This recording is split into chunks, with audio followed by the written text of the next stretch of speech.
sijui how long. Ambia pia wewe acha ujinga.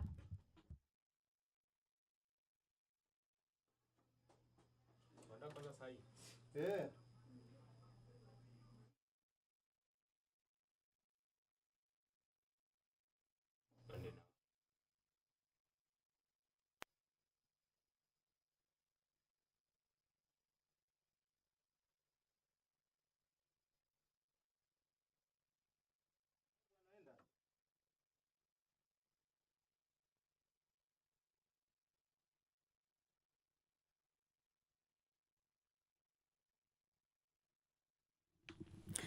Good morning to you and welcome to this live broadcast of the National Assembly on this very first day of December. The year is 2022.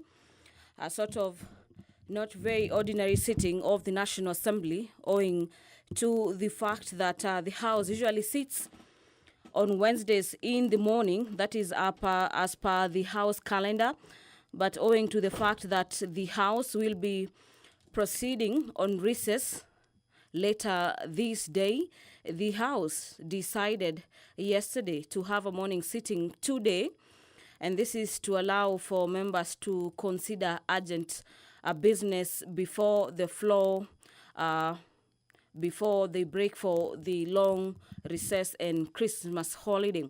This broadcast is brought to you courtesy of the collaboration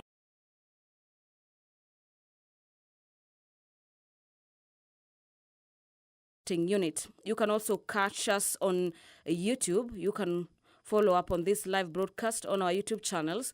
That is courtesy of Parliament of Kenya, and as well as on KBC Channel 1. And you can also follow up on this live proceedings courtesy of Bunge TV on Signet. I'll take you through the highlights in the order of business this morning before the House commences business officially.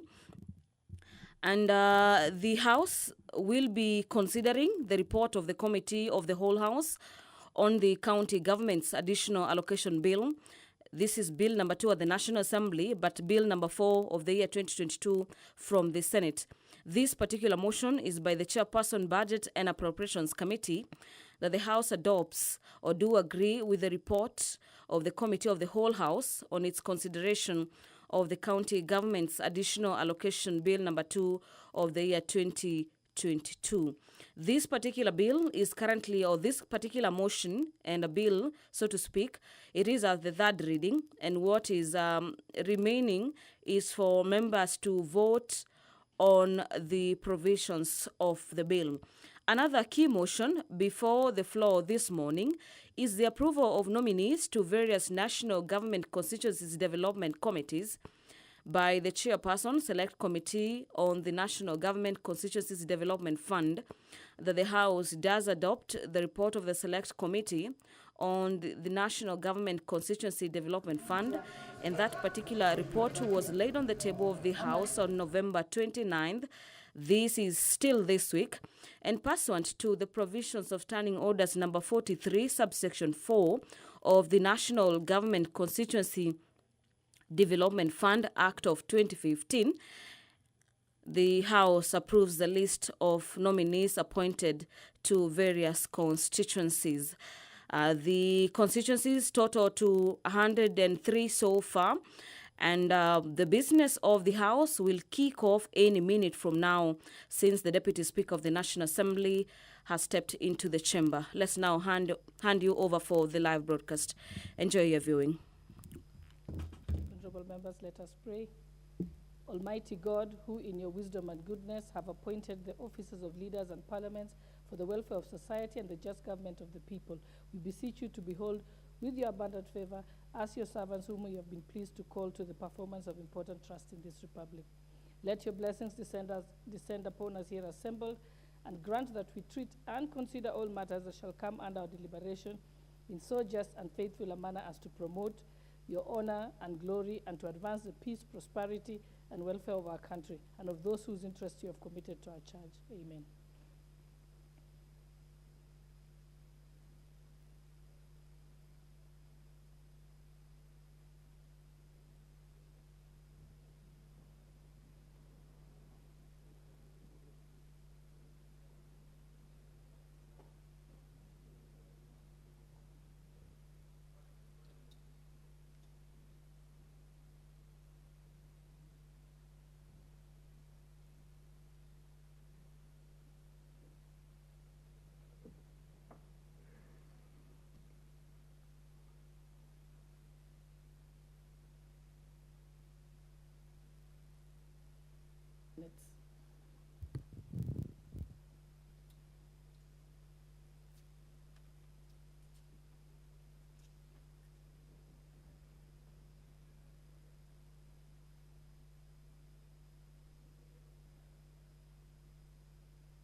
As per what happened yesterday in the morning, similarly today during the morning sitting, the House still doesn't have the requisite quorum.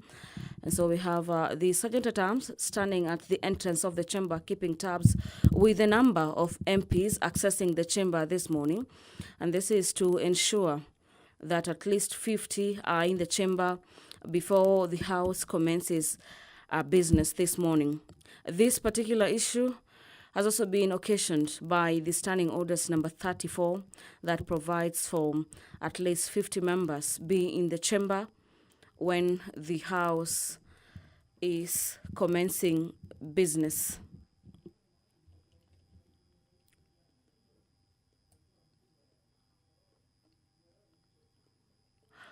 A clear look at the order paper this morning. One of the motions given key priority is matters to do with the nominees to serve in various constituencies development fund boards. And each constituency that has been sort of listed in the order paper has 7 nominees nominated to serve in these particular boards.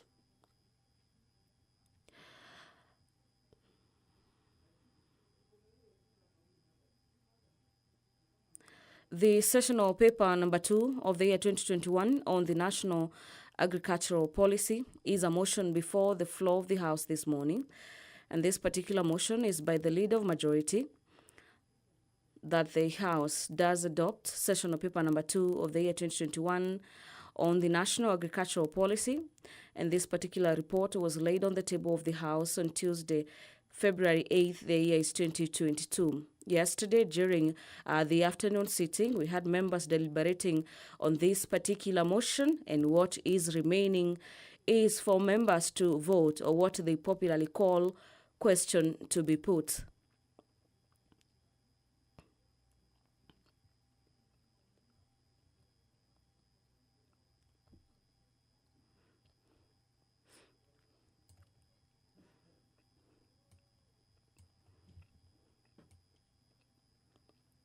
The member for Thika Town, Honorable Alice Nganga, will pass on to Standing Orders number 42A, subsection 5, be asking the Cabinet Secretary for Matters Interior and Coordination of Matters National Administration to provide the status of investigations into the disappearance of Mr. Derek Mureti and Mr. Lawrence Mawira Njeru, who are en route to Nairobi from Kakuma in Turkana County.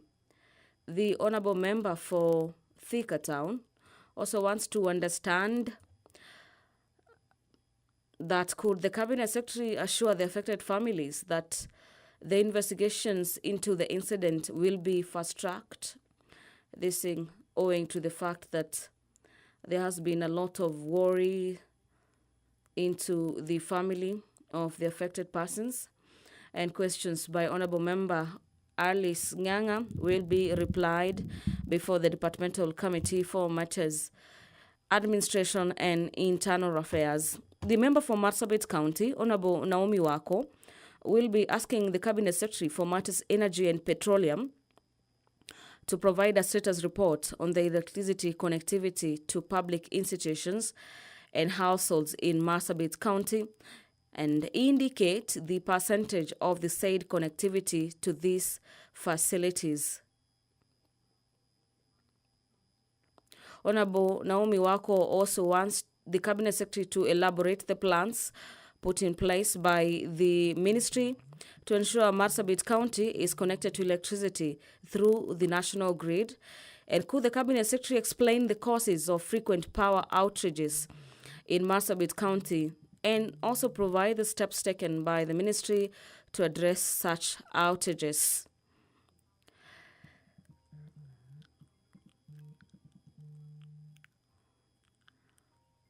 Finally, she wants to understand if the Cabinet Secretary could explain whether Kenya Power and Lighting Company adheres to the due process of issuing power interruption notices in Marsabit County before power outage occurs. It is a total of 5 questions from Honorable Naomi Wako, the Honorable Member for Marsabit County, that will be replied by the Departmental Committee on Matters Energy and Petroleum. The member for Limuru, Honorable John Kiragu, will be asking the Cabinet Secretary for Environment and Forestry that considering Limuru constituency borders the Great Rift Valley and its location is in close proximity of Naivasha and other areas with geothermal activity, including dormant volcanic mountains, could the Cabinet Secretary provide the seismic status of Limuru area and its surroundings, as well as data on the frequency of earth tremors? Could the Cabinet Secretary also provide the measures that the government has put in place to ensure the design and construction of critical infrastructure in earthquake-prone areas can withstand structural challenges related to tremors?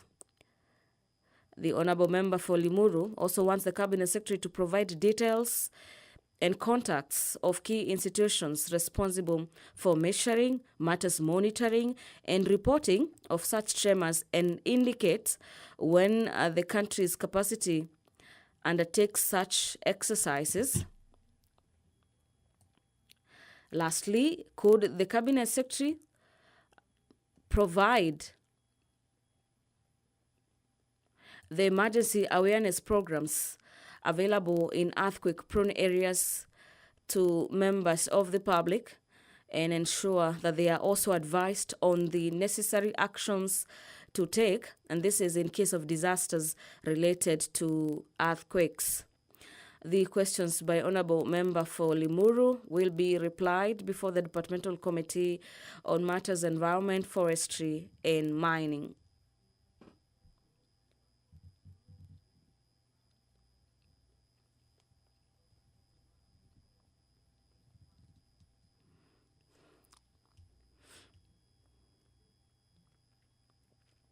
We await to see if the House raises the requisite quorum this morning to allow for the commencement of business. And on your screens, you can see the sergeant at arms with sort of pieces of paper counting the number of members of parliament accessing the chamber this morning.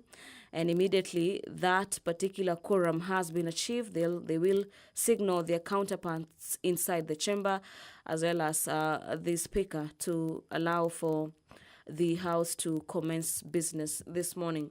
Pursuant to Standing Orders number 44, subsection 2C, Honorable Naomi Wako, the member for Marsabit County, will be seeking a statement, and the statement is in regards to the delay in the issuance of the national identity cards to new applicants in Marsabit County. This statement that is being sought before the floor will be sort of forwarded to the Departmental Committee on Matters Administration and Internal Affairs. It is 9:43, 13 minutes after the usual time as per the calendar of the House, when the House is supposed to commence business. And we await to find out if the House indeed raises the quorum required to proceed or commence business this morning. Also, members will be considering the Independent Electoral and Boundaries Commission Amendment Bill. This is a bill from the National Assembly, Bill number 42 of the year 2022. And this is a bill by the leader of majority. It is a bill at the second reading. And so members will sort of be giving their input and their contributions in regards to these particular amendments that seeks to sort of bring changes to the Independent Electoral and Boundaries Commission. The County Government's Additional Allocations Bill, Bill number 2 of the year 2022, it is a bill from the Senate, and this is a bill that is currently at the Committee of the Whole by the Chairperson, Budget and Appropriations Committee. And this particular bill is subject to recommittal.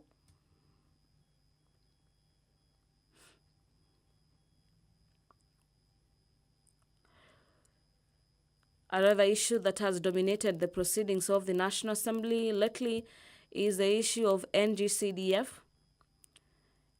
And we have a motion on the approval of nominees to sit in various constituency development fund boards of various constituencies, a total of 290. But as late as Tuesday this week, we only had 283 constituencies that had forwarded their nominees that will be sitting in various constituency development boards. And we also had the leader of majority asking the 4 remaining constituencies. And this is apart from, of course, the 2 constituencies that are expecting a by-election to hasten that particular process and forward their nominees that will be sort of overseeing the utilization of monies that are allocated to the CDF.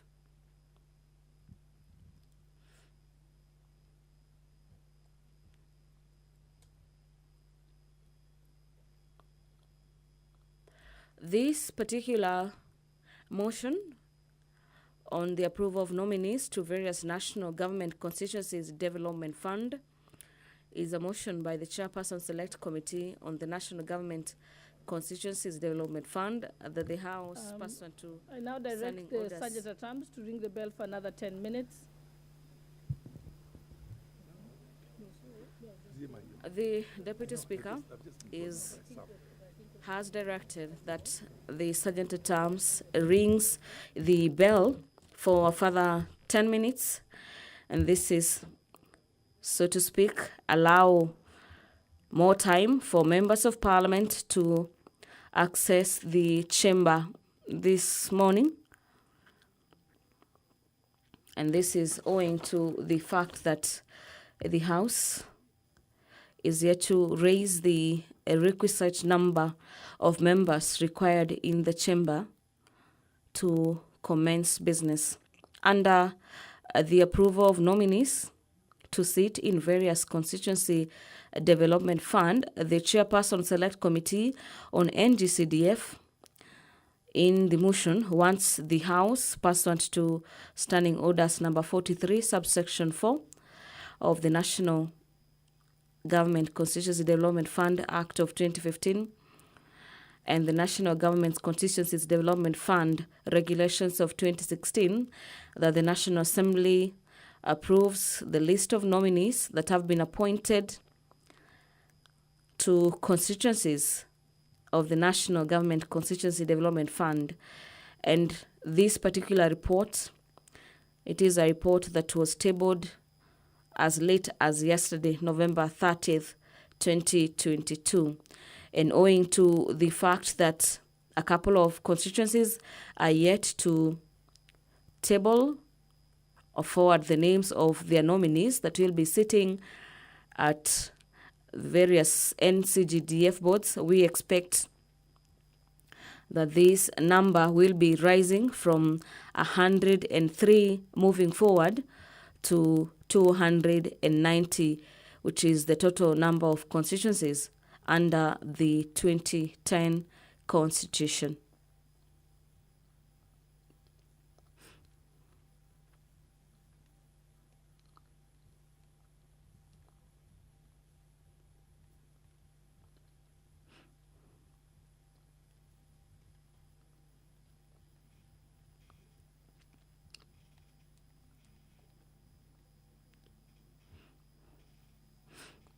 The House is later today expected to commence its long recess that will be sort of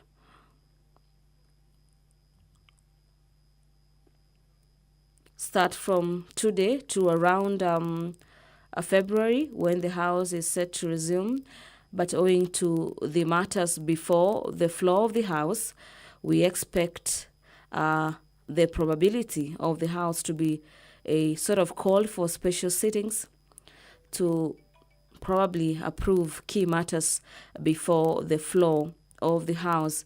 Remember, the remaining part of the vetting of PS nominees is currently ongoing in various departmental committees.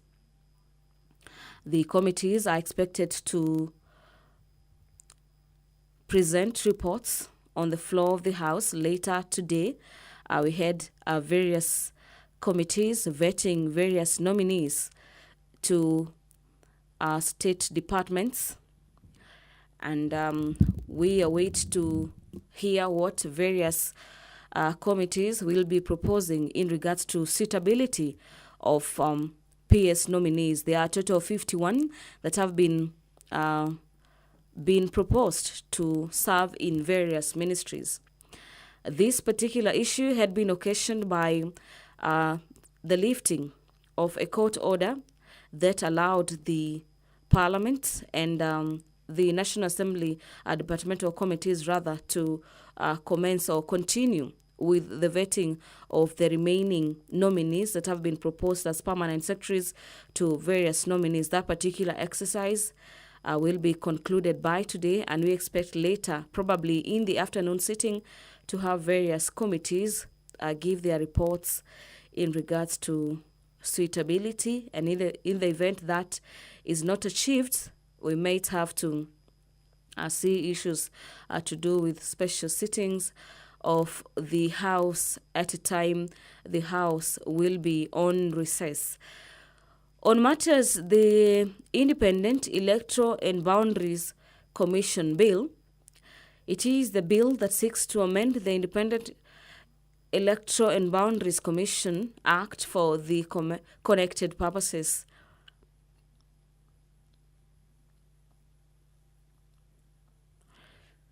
According to the proposals in the bill, the IEBC will have one man, one woman nominated by the Parliamentary Service Commission, one person nominated by the Public Service Commission, one person nominated by the Political Parties Liaison Committee, one person nominated by the Law Society of Kenya, two persons nominated by the Inter-Religious Council. And this particular bill is a bill that seeks to bring changes to the Independent Electoral and Boundaries Commission. A look at the memoranda of the bill. It seeks to amend the first schedule of the Independent Electoral and Boundaries Commission, number 9 of the year 2011, to change the composition of the selection panel that oversees the filing of vacant position in the commission. The proposal seeks to reduce the current allocation of the Parliamentary Service Commission, which nominates 4 out of 7 members to the panel. And the proposal will allow the Political Parties Liaison Committee, established under Section 38 of the Political Parties Act number 11 of the year 2021, and the Public Service Commission, each to nominate one member to the panel. Signals at the chamber indicate the quorum has been achieved. I'll now hand you over so we could follow up on the live proceedings. Enjoy your viewing. My name is Gladys Mungai.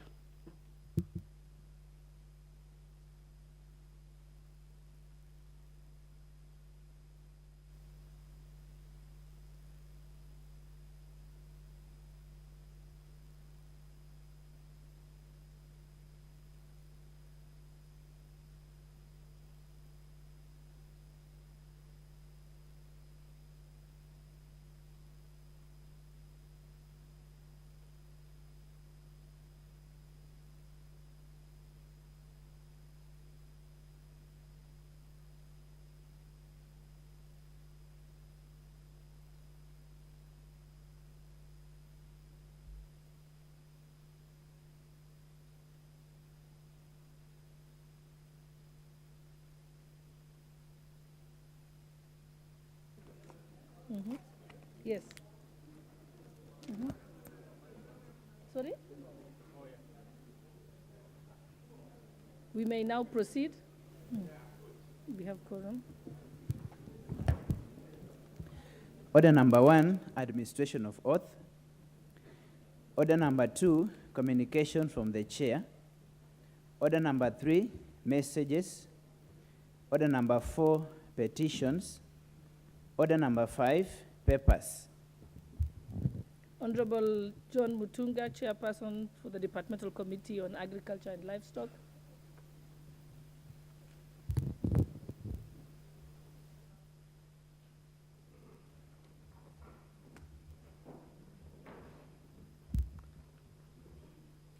Madam Speaker,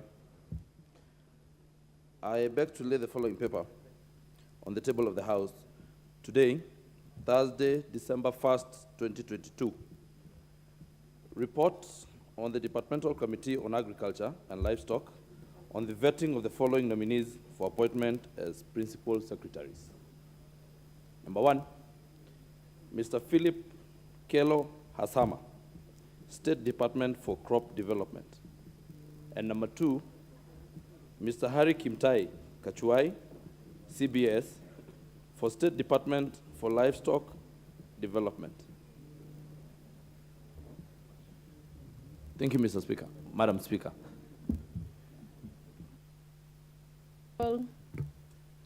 Honorable Kangogo Bowen, Chairperson for the Departmental Committee on Blue Economy and Irrigation.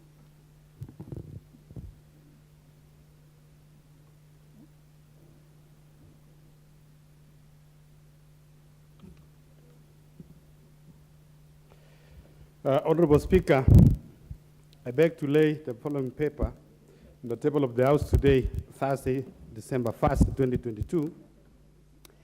The report of Departmental Committee on vetting of the following nominees for the appointment of Principal Secretaries.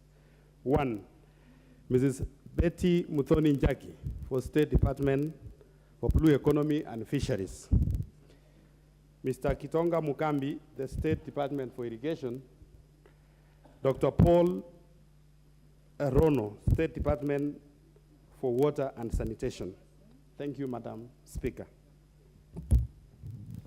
The Honorable Dr. Robert Pukose, Chairperson for the Departmental Committee on Health.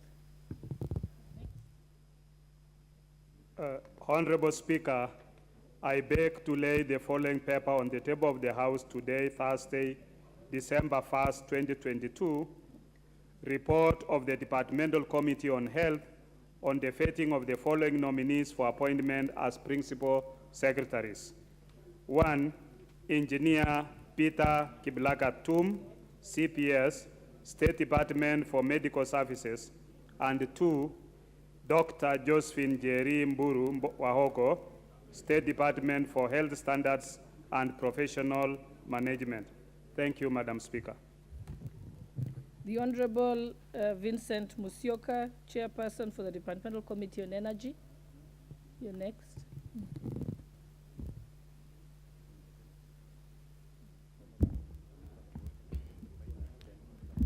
Honorable Speaker, I beg to lay the following paper on the table of the House today, Thursday, December 1st, 2022. report of the Departmental Committee on Energy on the vetting of the following nominees for appointment as principal secretaries. 1, Mr. Alex Washira, State Department for Energy, and 2, Mr. Mohamed Liban, State Department for Petroleum. Thank you, Madam Speaker. The Honorable Peter Lachakapong, the Chairperson for the Committee on Regional Development. Honorable Speaker, I beg to lay the following paper on the table of the House today, Thursday, December 1st, 2022. Now, report of the Departmental Committee on Regional Development on the vetting of the following nominees for appointment as principal secretaries. 1, Mr. Idris Dokota, State Department for the ASALs and Regional Development. And 2, Mrs. Teresia Mbaika Malokwe, State Department for Devolution. Thank you, Honorable Speaker.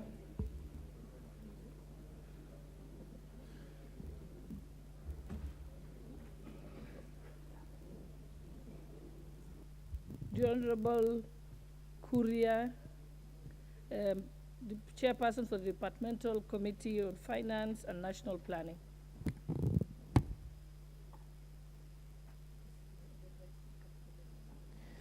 Thank you, Honorable Speaker. Honorable Speaker, I beg to lay the following paper on the table of the House today, Thursday, December 1st of 2022. The report on the Departmental Committee on Finance and National Planning on the vetting of the following nominees for appointment as principal secretaries. Number 1, Dr. Christopher Kiprotich Kipto, State Department for National Treasury, and Mr. James Muhati Buekane, State Department for Economic Planning. Thank you, Madam Speaker. The Honorable Julius Meli, Chairperson for the Departmental Committee on Education.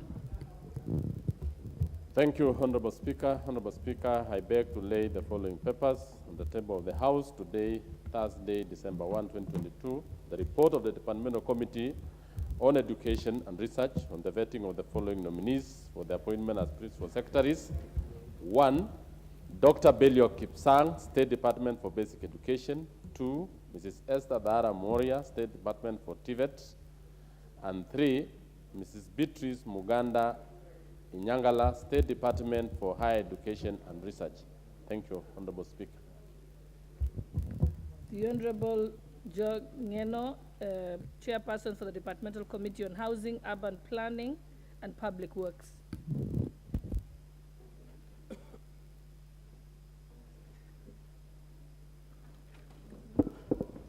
Madam Speaker, I beg to lay the following papers on the table of the House. Today, Thursday, December 01, 2022. A report of the Departmental Committee on Housing, Urban Planning, and Public Works on the vetting of the following nominees for appointment as principal secretaries. Mr. Charles Hinga, State Department for Housing and Urban Development, and Mr. Joel Arumonyang, State Department for Public Works. Thank you, Madam Speaker.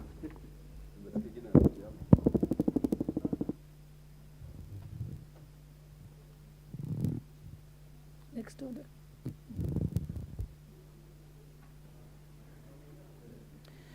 Order number 6, notices of motion.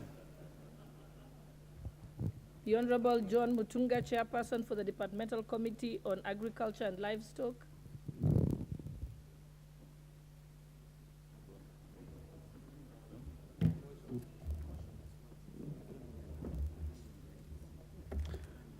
Madam Speaker, thank you. I beg to move the notice of motion that this House adopts the report of the Departmental Committee on Agriculture and Livestock on the vetting of nominees for appointment as principal secretaries, laid on the table of the House on Thursday, December 1st, 2022, and pursuant to the provisions of Article 155(3)(b) of the Constitution, approves the appointment of the following persons as principal secretaries. Number 1, Mr. Philip Kelo Hasama, State Department for Crop Development. And number 2, Madam Speaker, Mr. Hilary Kimtai Kachuai, CBS, State Department for Livestock Development. Thank you, Madam Speaker. The Honorable Kangogo Bowen, Chairperson, Departmental Committee on Blue Economy and Irrigation. Thank you, Honorable Speaker. Taking into consideration the findings of the Departmental Committee of Blue Economy, Irrigation in the report of the vetting of nominees for the appointment of principal secretaries laid on the table of the House Thursday, December 1st, 2022, and pursuant to the provision of Article 155(3)(b) of the Constitution, approves the appointment of the following persons to principal secretaries. 1, Betsy Mudhoni Njaki for the State Department of Blue Economy and Fisheries. Mr. Gidonga Mugambi for State Department of Irrigation, and Paul Rono for State Department of Water and Sanitation. Thank you, Madam Speaker.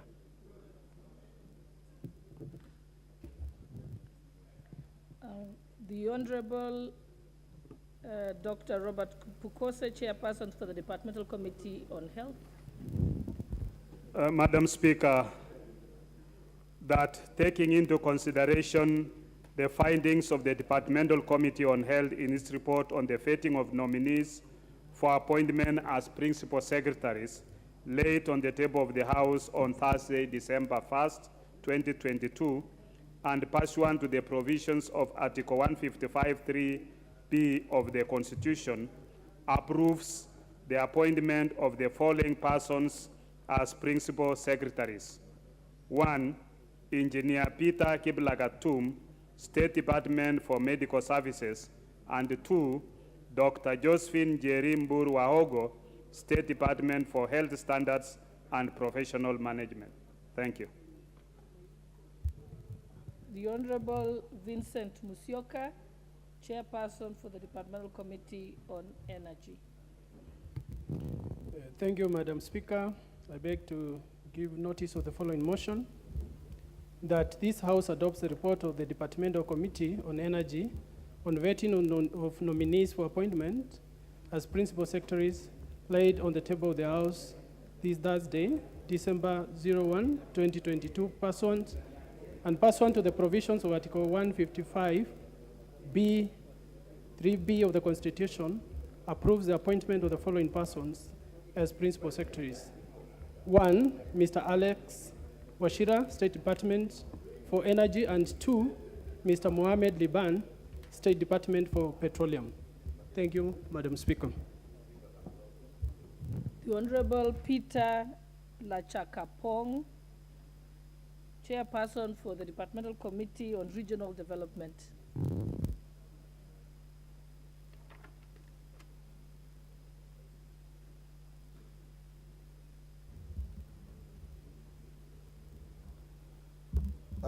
Honorable Speaker, I want to give notice of the following motion. That taking into consideration the findings of the Departmental Committee on Regional Development in its report on the vetting of nominees for appointment as principal secretaries laid on the table of the House on Thursday, December 1st, 2022, and pursuant to the provisions of Article 155(3)(b) of the Constitution, approves the appointment of the following persons as principal secretaries. 1, Mr. Idris Dokota for the State Department for Asals and Regional Development. 2, Mrs. Teresia Mbaika Malokwe, State Department for Devolution. Thank you, Honorable Speaker. The Honorable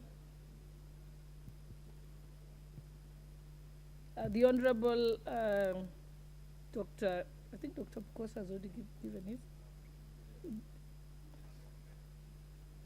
Yeah, the Honorable Julius Melly, Chairperson, Departmental Committee on Education. Thank you, Madam Speaker. Madam Speaker, I beg to move the following motion, that taking into consideration, I beg to give notice that taking into consideration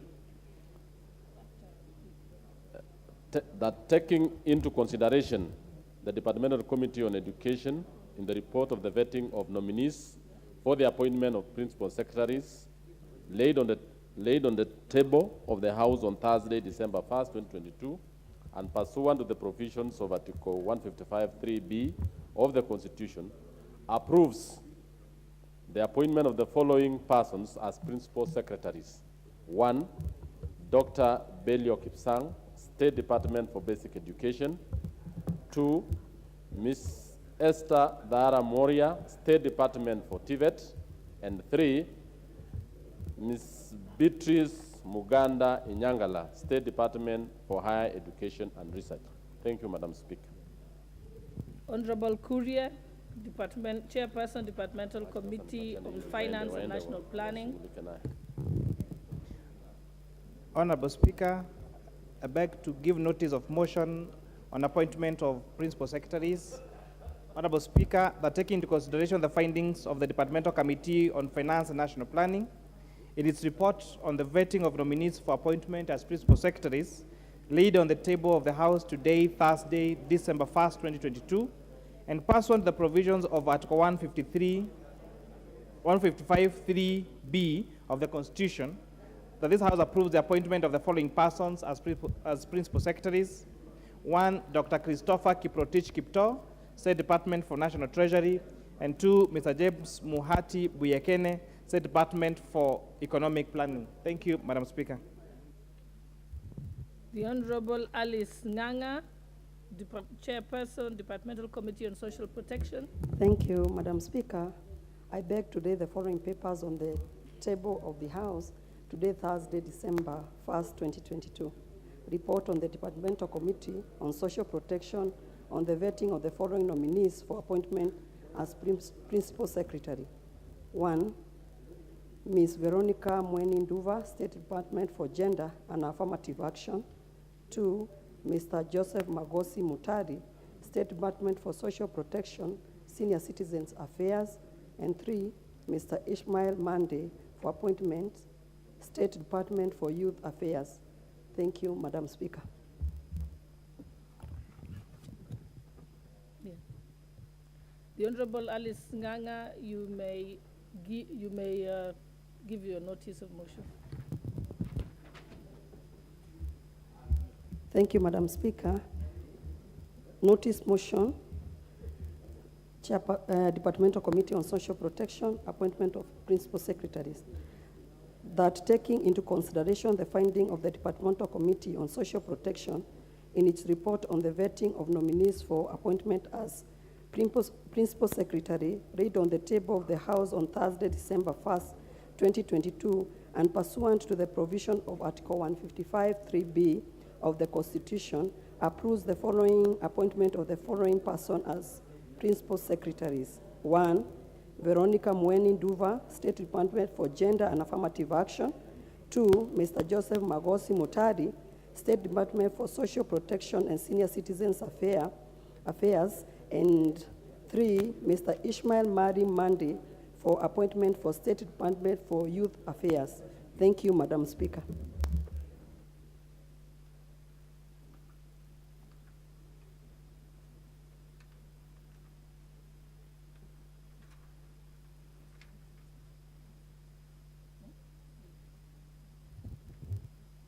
Next order.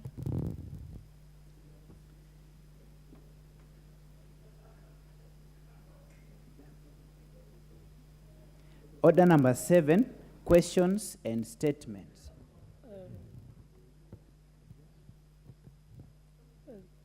No, sorry, I think the Honorable Johanna Ngeno has not put his notice of motion. Okay, go ahead.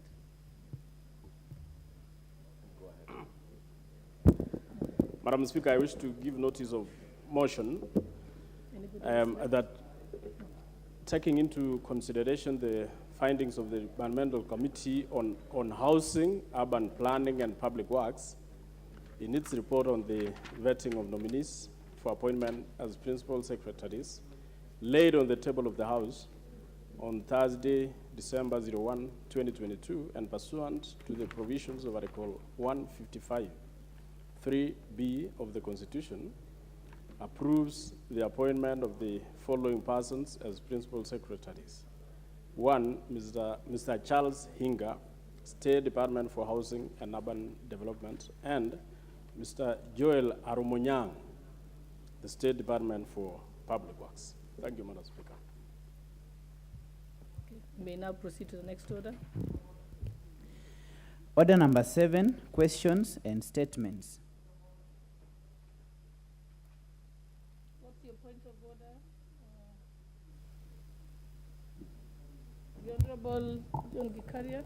Thank you, Madam Speaker. I am just wondering where, because you are also supposed to move as a committee on environment, forestry, and mining, and we were supposed, my committee did finish our report writing yesterday, and we are supposed to move it today. Thank you, Madam Speaker. Yes, as soon as it makes its way to the House, it shall be approved, and then you will be able to do that, to table it. Thank you. Okay, the Honorable Member for Thika Town, Honorable Alice Nganga.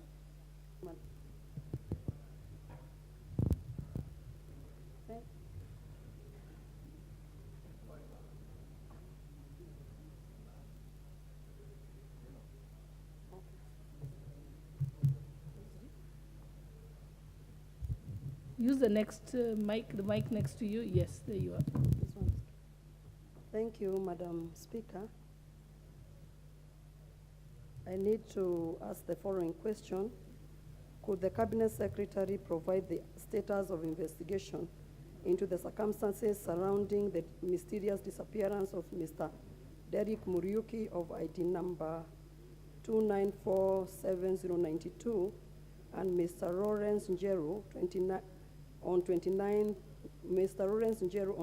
June 2022 were en route to Nairobi from Kakuma, Turkana County, were aboard motor vehicle registration number KCZ 057W, which was later found abandoned a few meters from Sagal Police Station.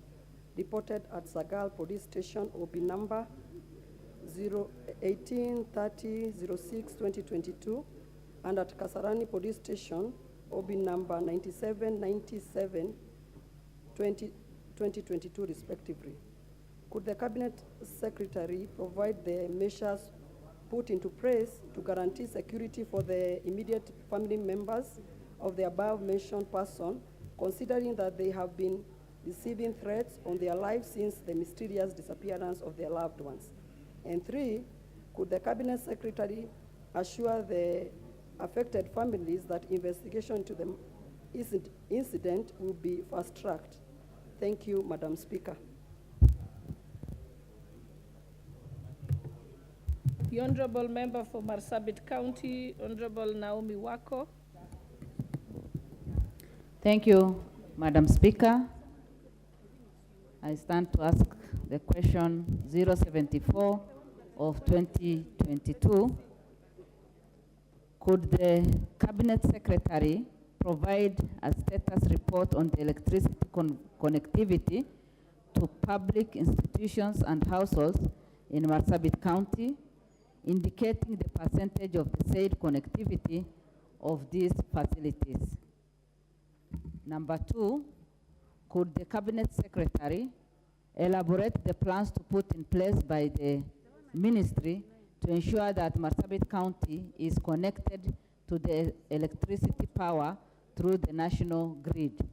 Number 3, could the Cabinet Secretary explain the cause of frequent power outages in Marsabit County and provide the steps taken by the Ministry to address the said outages? Number 4, could the Cabinet Secretary explain whether Kenya Power and Lighting Company adheres to the due process of issuing power interruption notices in Marsabit County before the power outage occurs? The last, could the Cabinet Secretary provide the operational capacity of Kenya Power and Lighting Company to adequately supply power in the county? I thank you, Madam Speaker.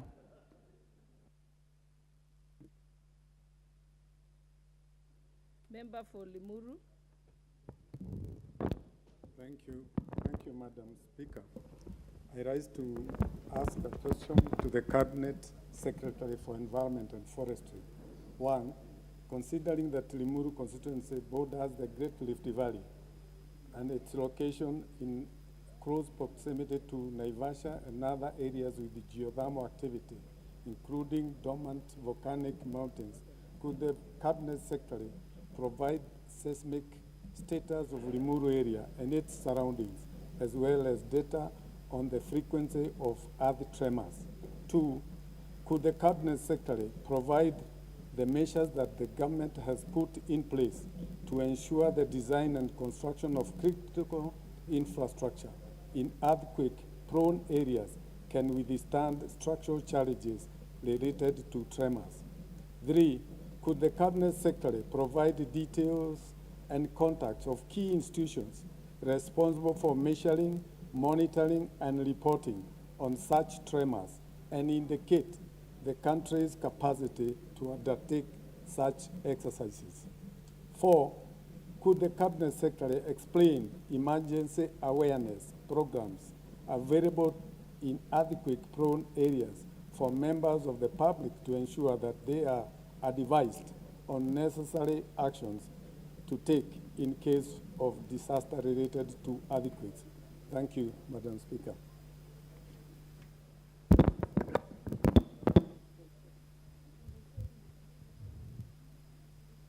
Statement by the member for Marsabit County, Honorable Naomi Wako. Thank you, Madam Speaker. Honorable Speaker, pursuant to the provisions of the Standing Order 44.2c, I seek to request a statement from the chairperson of the Departmental Committee on the Administration and Internal Affairs regarding the delay in issuance of national identity cards to the new applicants in Marsabit County. Honorable Speaker, the predicament faced by the new applicants in obtaining identity cards due to their ethnicity is so discriminatory and further demonstrates how the delay may endanger the well-being of the applicants and their families. As a result, traveling to other parts of the country becomes a challenge due to lack of an identity card, which is a mandatory pass at the various police checkpoints along Moyale-Isiolo Road. Honorable Speaker, majority of school leavers in Marsabit County seeking identity cards to apply for university, college, or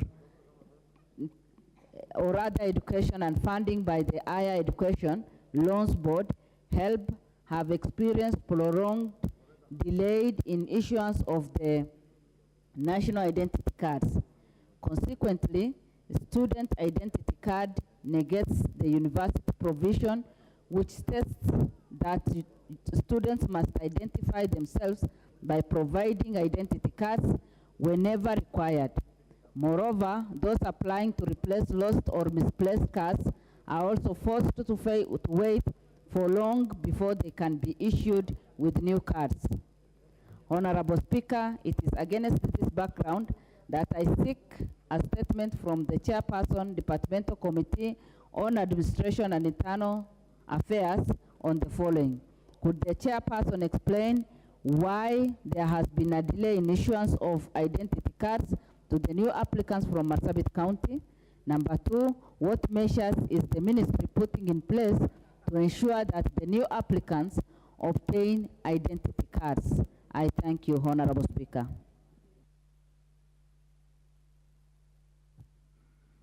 The Honorable John Kiarie, Chairperson, Departmental Committee on Communication, Information and Innovation. We are just having a slight variation to the order paper. We'll allow you to lay the paper and to move the motion.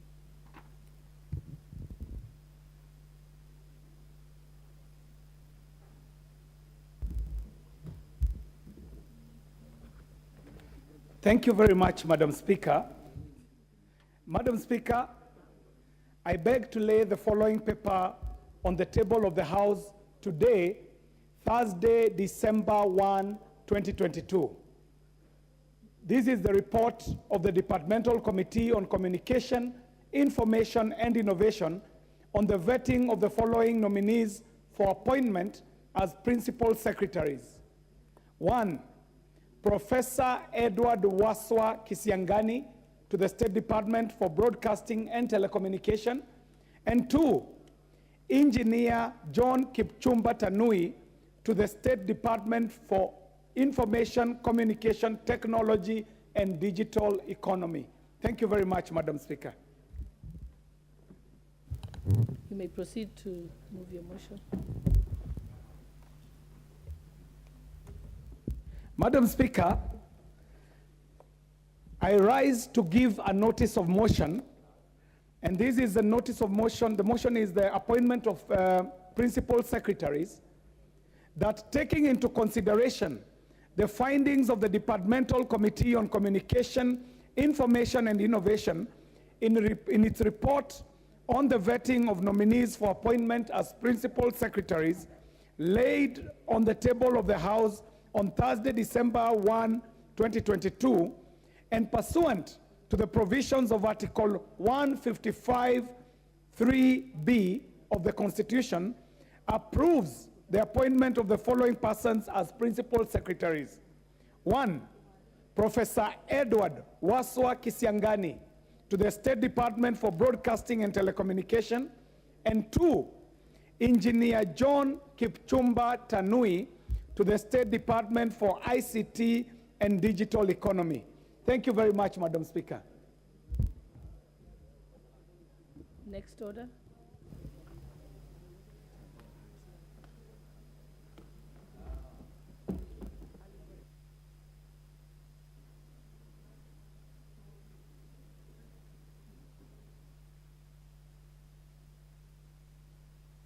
Honorable members, we will be moving to order number 9 and then to number 10.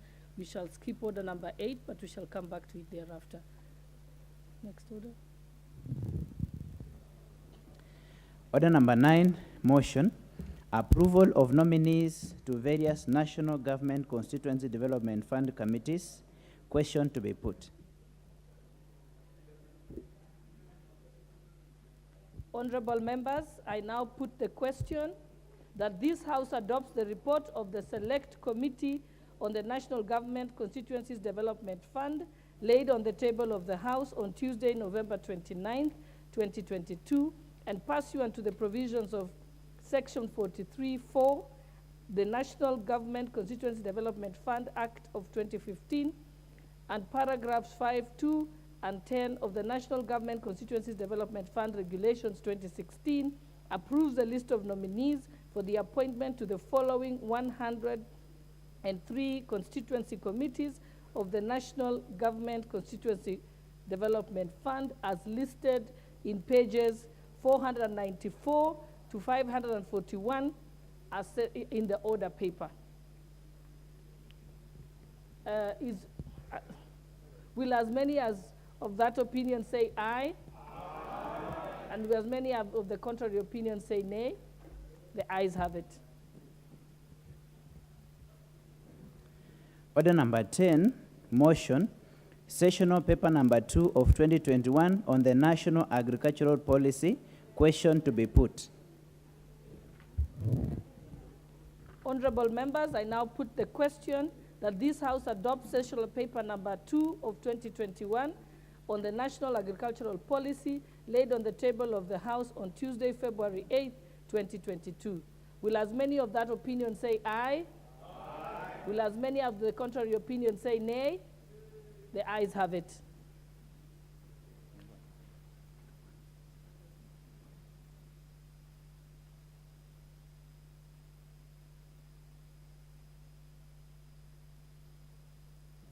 We now move back to order number 8. Order number 8, motion. Report of the Committee of the Whole House on the County Government's Additional Allocations number 2 Bill, Senate Bill number 4 of 2022. Question to be put and third reading.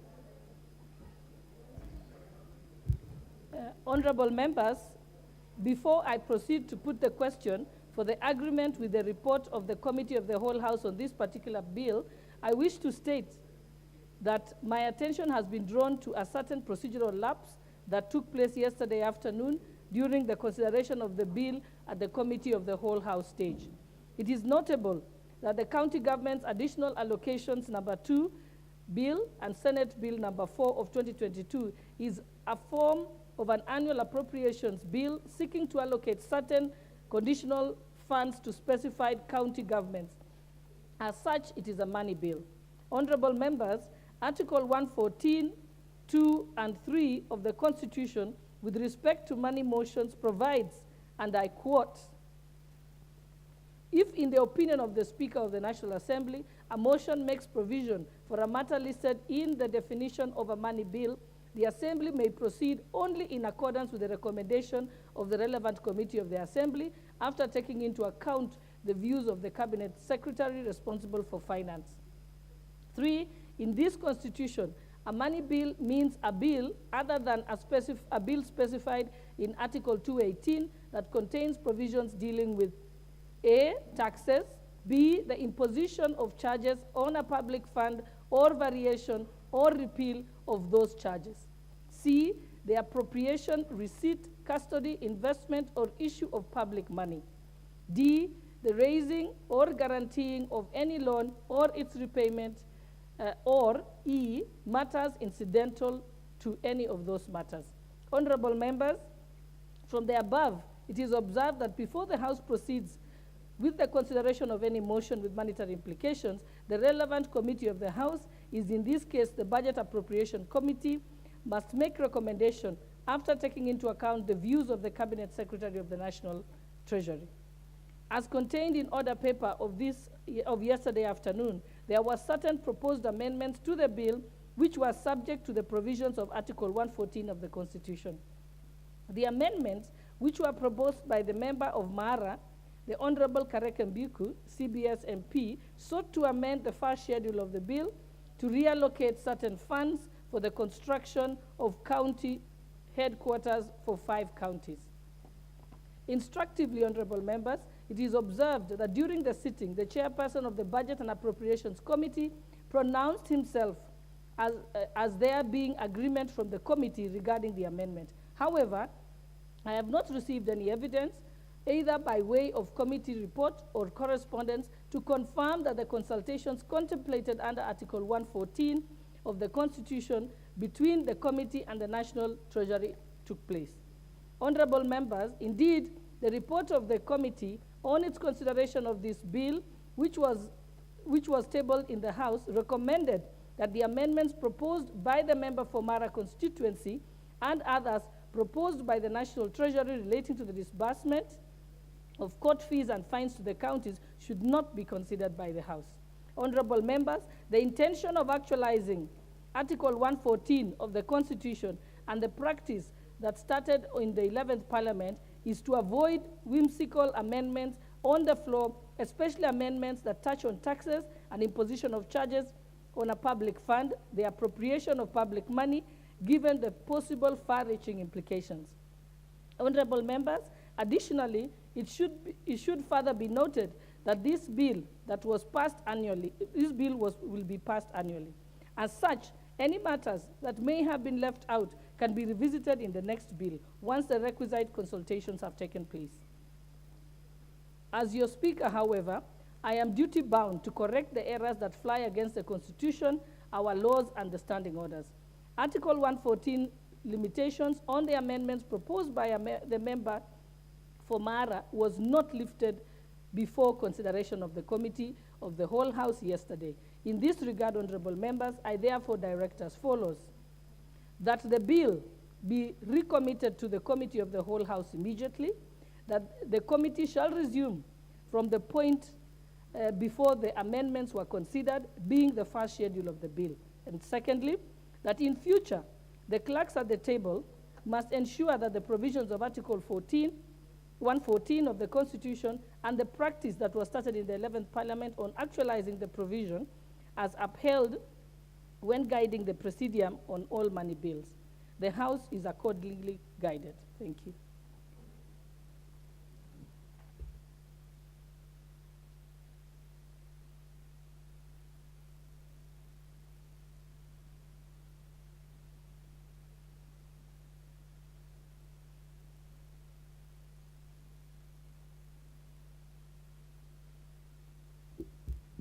In view of that communication, we can now move to order number 12. Yeah. Order number 12, Committee of the Whole House.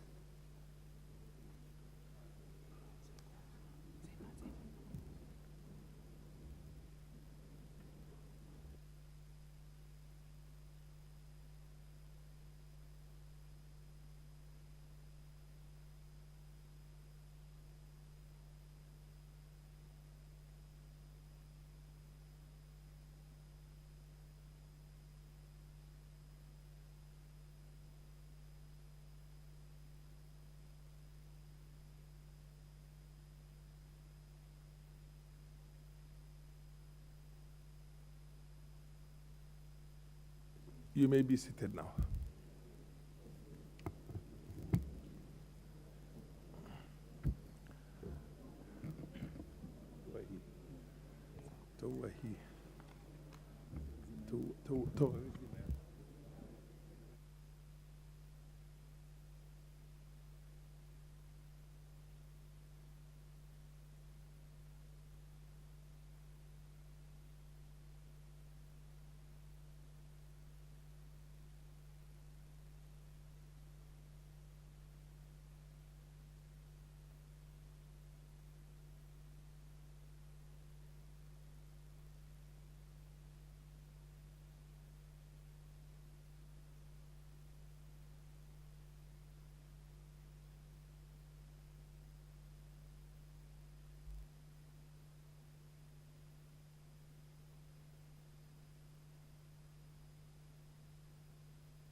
Order, honorable members, we shall go back to the business we transacted yesterday in the Committee of the Whole House.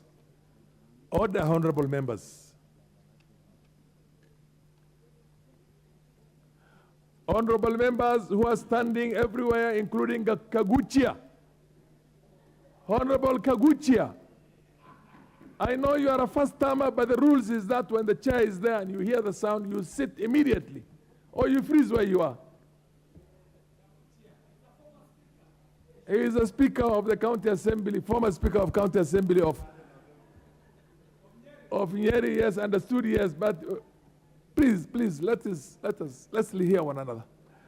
Yesterday we had a small lapse in procedural lapse in the business, and the communication is already there. I got the wrong, I was there actually. Incidentally, I'm sure the chair of the budget committee also was misled. And on the basis of that, we transacted a business that ordinarily should have been transacted differently. We're reversing that now. First schedule. I propose the question that the first schedule be the first schedule of the bill. Order. Honorable members, please. Order. Does the budget committee chair wants to say anything? Okay. Do you want to say something? Okay. We're reversing that. I've already proposed the question. If you have nothing to say, I will put the question. You have something to say? Yeah. Proceed. Thank you very much, Chair, and I thank you very much for your guidance. I agree wholly on the issue that it's subject to 114, and also on the whole issue of the allocation to the county governments. I want to say that going forward, of course, this kind of nature of bills, it is important that we consult even the National Treasury for their input. Mr. Speaker, I just wanted to bring this to speed because generally speaking, we may agree with the amendment in terms of trying to allocate monies equally to the 5 counties that are charged with building headquarters. But procedurally, Mr. Speaker, there is also another house to consider, in this case the Senate, and therefore, Mr. Speaker, having, and especially this particular bill, that Senate is actually going on recess today, Mr. Speaker, will put a lot of other businesses in abeyance, will put a lot of donor money in abeyance, and therefore I concur that we go ahead as you have guided. Fair enough. Well, very well articulated. I now put the question that the first schedule be the first schedule of the bill. As many of the opinion say aye. As many of the contrary opinion say nay. The ayes have it. Honorable members, we have concluded that. I now call upon the mover of the bill to move reporting. Thank you very much, Honorable Chair. I beg to move that the committee do report to the House its consideration of the county government's additional allocation number 2 bill, Senate Bill number 4 of 2022, and its approval thereof without amendments. Indeed, precisely. Honorable members, I now put the question, which is that the committee do report to the House its considerations of the county government's additional allocations, number 2, Bill, Senate Bill number 4 of 2022, and its approval thereof without amendments. As many of the opinion say aye. As many of the contrary opinion say nay. The ayes have it. We have concluded this.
I now call upon the chairperson to report to the House. Madam Speaker,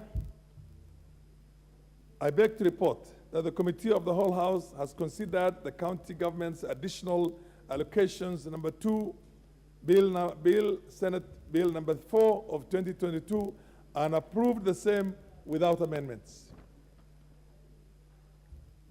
I now call upon the mover of the bill to move the agreement with the report. Thank you very much, Honorable Speaker. I beg to move that the House do agree with the committee in the said report. I also request Honorable John Jogona Kawajiko from Kiaba to second the motion for agreement with the report of the Committee of the Whole House. Thank you, Madam Speaker. As a member of Committee, Budget and Appropriation Committee, I second.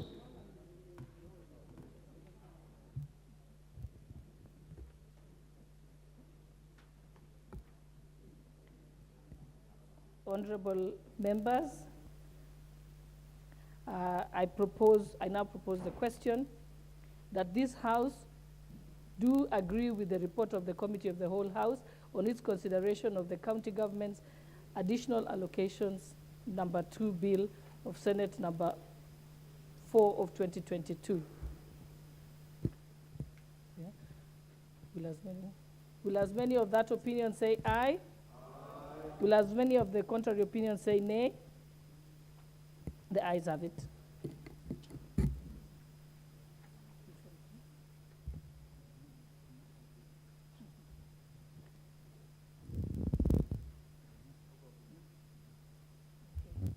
call upon the mover.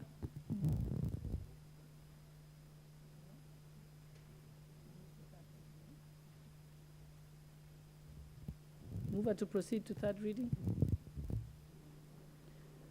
Thank you, Honorable Speaker. And just for the record, and to put perspective, the matter in question was in regards to the construction of headquarters for 5 counties, which originally never had any premises to inherit, and especially from DC's offices or offices that existed before. The bill, as it came from the Senate, Madam Speaker, proposed that 4 counties were to receive conditional grants in that regard, because this construction of headquarters have been ongoing. One of the counties had been left out. Madam Speaker, it was the feeling that we also incorporated, but also, Madam Speaker, procedurally, we thought also that we may delay other counties and delay disbursement of other funds, because as procedure is, this kind of a bill, it came from the Senate, came to our committee, then of course came to the plenary, and Madam Speaker, any alteration again would make this bill go back to the Senate, and if there is no agreement, we would actually proceed to mediation. Madam Speaker, with that in mind, Senate is proceeding for recess today, and therefore it will not have been proper to delay all the other processes and disbursement because of the rearrangement of the said funds. There was no additional funds.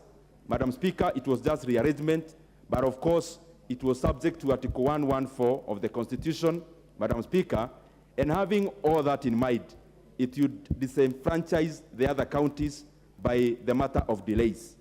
And therefore, Madam Speaker, it was important for me to put that to record and perspective so that we are all on the same page. Therefore, Honorable Speaker, I beg to move that the county government additional allocation, number 2 bill, Senate Bill number 4 of 2022, be now read at that time. I also request the majority leader, Honorable Kimani Ichung'wah, to second. Thank you, Honorable Speaker. I beg to second. And Honorable Speaker, let me just mention that this additional county allocations bill is quite critical, especially for our counties, and many of our counties across the nation are waiting for funds, and especially those that relate to donor funds and counterpart funding from the government of Kenya. And as I indicated yesterday, about 5 billion shillings is GOK money, and about close to 17-point-something billion coming from donor partners that are funding especially programs in water and health that are quite critical. But let me also take this opportunity, Honorable Speaker, to ask our governors, both those who are serving their second term and those who have just been elected to serve their first term, that in the past we've seen a lot of wastage, even with donor funds coming to alleviate problems in healthcare and water, and ask all our governors to ensure that this 17.5 billion shillings going to them, a total of almost 23 billion, does not go to waste. I have seen a number of the new governors do a lot of good work, Honorable Speaker, especially in being able to rationalize staffing levels in their counties to make sure that their wage bills come down, to ensure that more money that is going to them from the national government goes towards development expenditure, Honorable Speaker. And I want to encourage them, particularly seeing the new governor for Kisii, who is a former member of parliament, and probably say something about members who have served in this house moving on to become governors, because they have been appropriating money to the counties. They know what it takes to ensure there is prudent utilization of public funds. And I want to commend the governor for Kisii and quite a number of other governors that I have seen do some good work in being able to rationalize expenditures in their counties. And I want to encourage others to follow suit, Honorable Speaker. Quite disturbing also are incidents in the recent few days in between governors and their assemblies, Honorable Speaker. And I want to also use this opportunity to plead to governors, especially the first-time governors, Honorable Speaker. I know when you get the term, Your Excellency, at times it tends to get to your head, and you don't listen to other leaders. And you want to belittle MCAs who are legislators in the county assemblies. Let us also speak to our governors and ask them to borrow a leaf from our president, who consults, who continuously engages with members of parliament in our parliamentary group meetings, Honorable Speaker, and even outside parliamentary group meetings like in the Hustler Fund launch yesterday, that our governors may be able to borrow a leaf and engage with their county assemblies, both formally and informally, so that we see seamless flow of services to the people of Kenya without unnecessary squabbles, as we have seen in a number of counties. And a few others, Honorable Speaker, that we can already see smoke billowing somewhere. And very soon there might be trouble in a number of counties out of the attitude of a number of governors, Honorable Speaker. I don't want to get into the business of mentioning names, but I think they all know themselves and they better shape up before they are shipped out by MCAs. Thank you, Honorable Speaker, and I beg to second. Honorable members, I have confirmed that we have the requisite quorum in the House for the purposes of making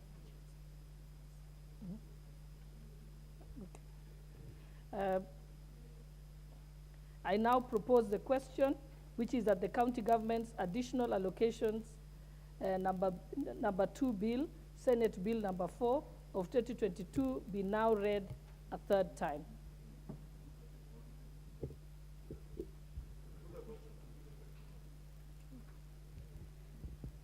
I've confirmed the requisite quorum, and therefore I now put the question, which is that the county government's additional allocations, number 2 bill, and Senate Bill number 4 of 2022 be now read a third time. Will as many as of that opinion say aye? Aye. Will as many as of the contrary opinion say nay? The ayes have it. A bill for an act of parliament to provide for additional allocations to county governments for the 2022-2023 financial year, the responsibilities of the national government and county governments pursuant to such allocations and for connected purposes.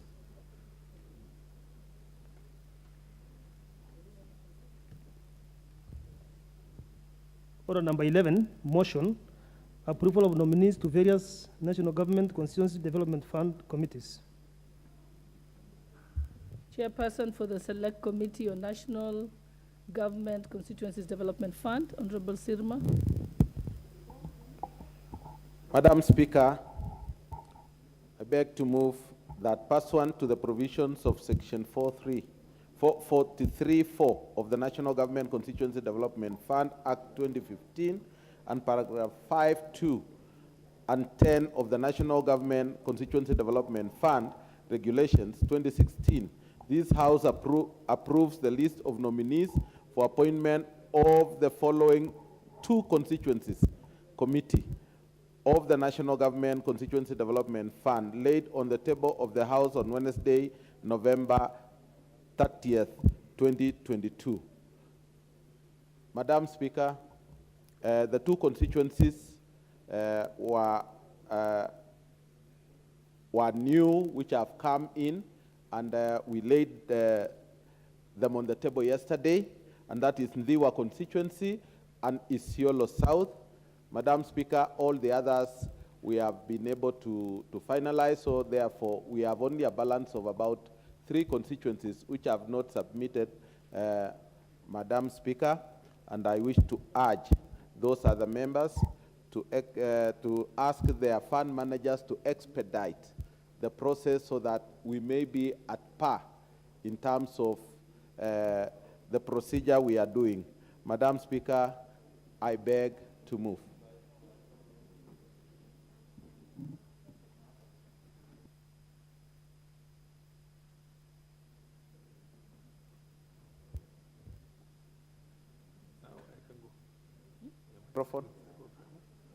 I beg to ask Honorable Kiarie to second the motion.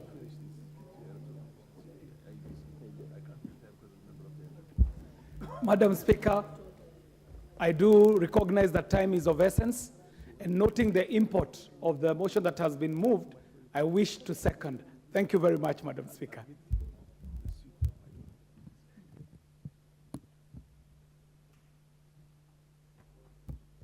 Honorable members, I now propose the question that pursuant to the provisions of Section 43.4 of the National Government Constituency Development Fund Act of 2015 and paragraphs 5 and 2 and 10 of the National Government Constituency Development Fund Regulations 2016, this House approves the list of nominees for the appointment to the following 2 constituency committees of the National Constituency Development Fund laid on the table of this House on Wednesday, November 30th, 2022, as listed in pages 543 and 542 to 543 of today's order paper.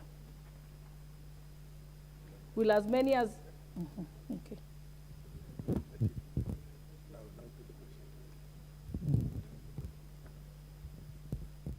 I now put the question that pursuant to the provisions of Section 43(4) of the National Government Constituency Development Fund Act of 2015 and paragraphs 5(2) and 10 of the National Government Constituency Development Fund Regulations 2016, this House approves the list of nominees for the appointment to the following 2 constituency committees of the National Government Constituency Development Fund laid on the table of this House on Wednesday, November 30th, 2022, as listed in pages 543 to 542 and 500 to 543 as set out in today's order paper.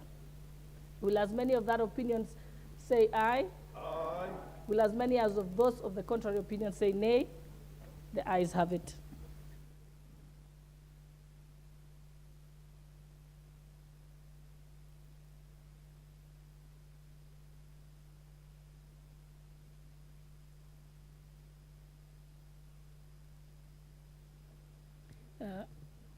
Honorable members, I think we should continue to receive the reports from the various committees as they become readily available.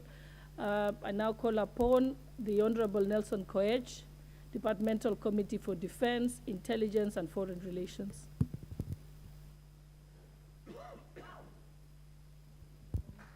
Seems he's not here. We are now call upon the Honorable Samuel Chepkonga, Chairperson, Committee on Delegated Legislation.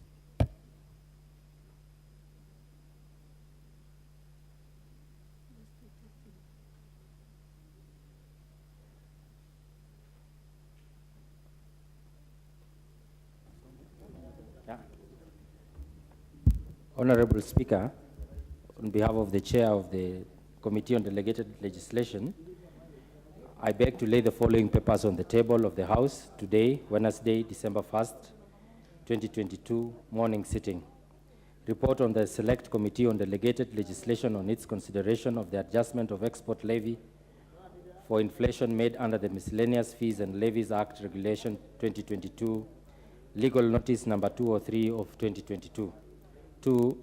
Report on the Select Committee on Delegated Legislation on its consideration of the adjustment of rates of excess duty for inflation regulation 2022, legal notice number 204 of 2022.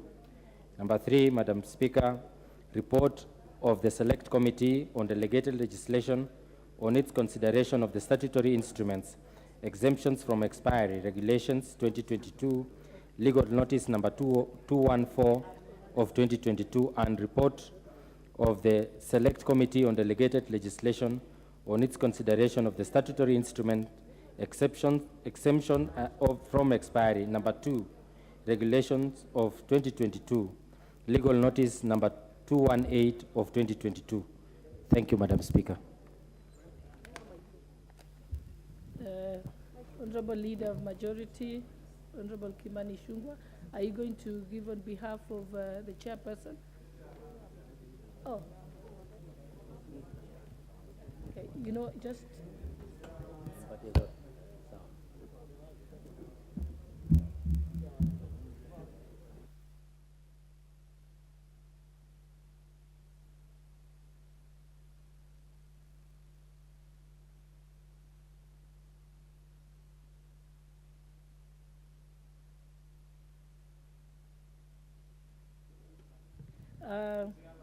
The representative of the Honorable Chairperson for Delegated Legislation, you can now give notice.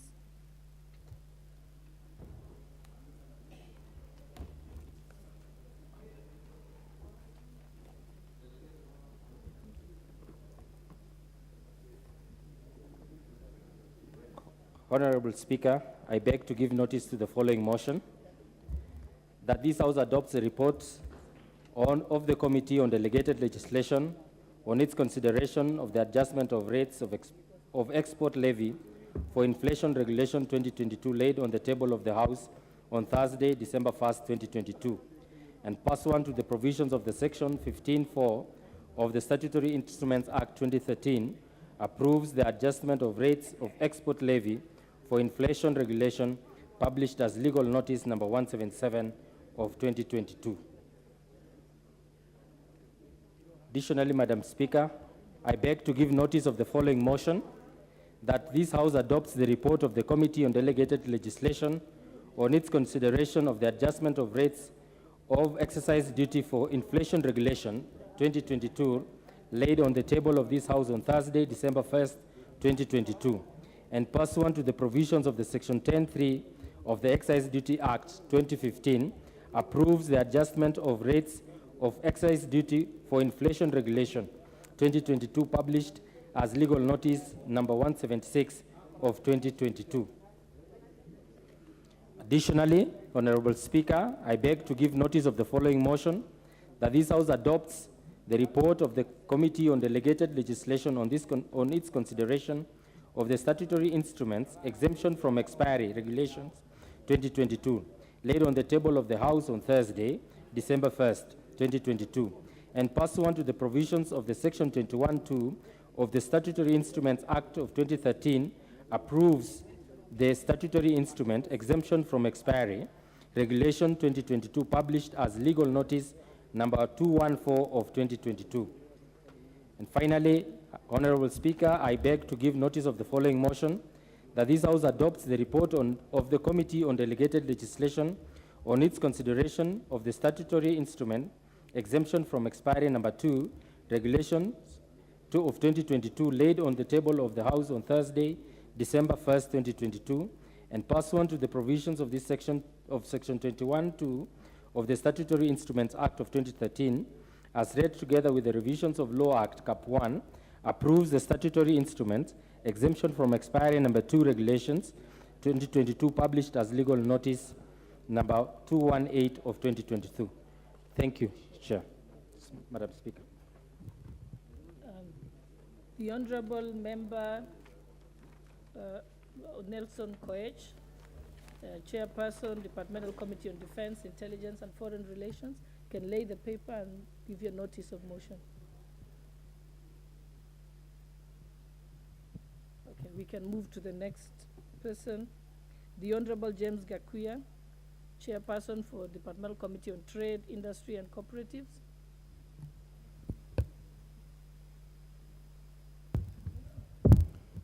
Thank you, Honorable Speaker.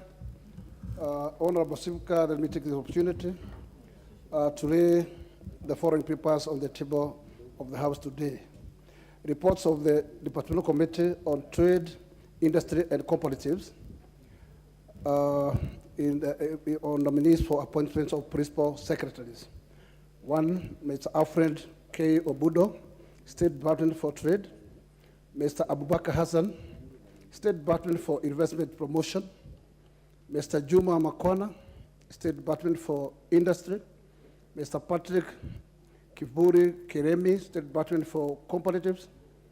5, Mrs. Susan Mongeni, State Department for MSC's Department. Thank you, Honorable Speaker.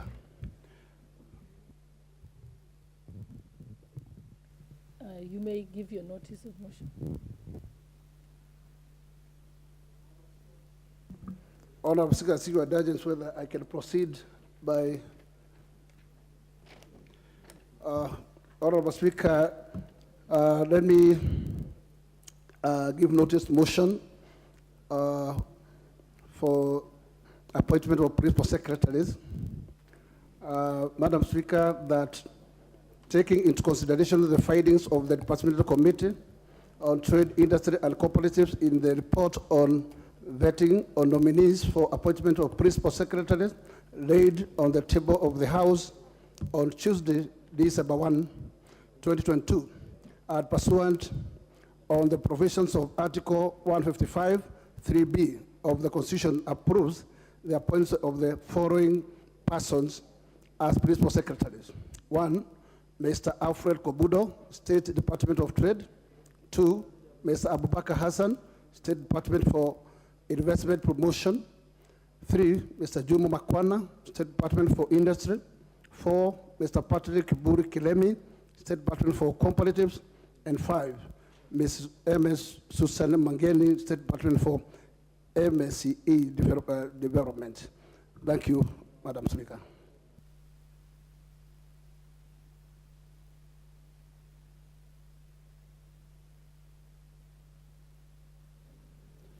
Thank you, Honorable Speaker. I beg to lay the following papers on the table of the House today, Thursday, December 1st, 2022.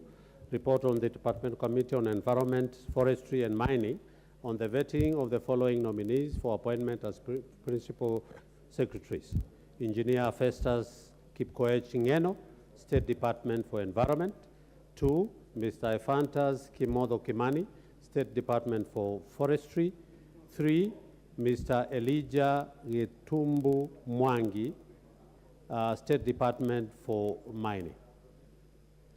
Honorable Speaker, I also beg to appointment of a principal secretary to give notice of motion that's taking into consideration the finding of the Departmental Committee on Environment, Forestry and Mining in its report on the vetting of nominees for appointment as principal secretary laid on the table of the House on Thursday, December 1st, 2022, and pursuant to the provisions of Article 155, 3, subsection B of the Constitution, approves the appointment of the following persons as principal secretaries. 1, Engineer Festus Kipkoech Ngeno, State Department for Environment. 2, Mr. Ephantas Kimodo Kimani, State Department for Forestry. And 3, Mr. Elijah Gitumbu Mwangi, State Department for Mining. Thank you, Honorable Speaker.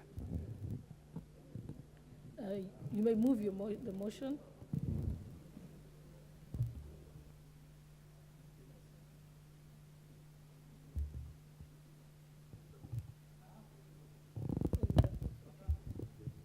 The Honorable Joash Nyamoko, Departmental Committee on Lands.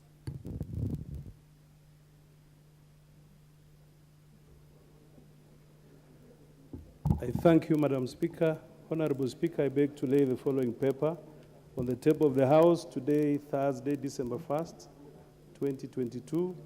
Report of the Departmental Committee on Lands on the vetting of Honorable Nixon Correll for the appointment as Principal Secretary, State Department for Lands and Fiscal Planning.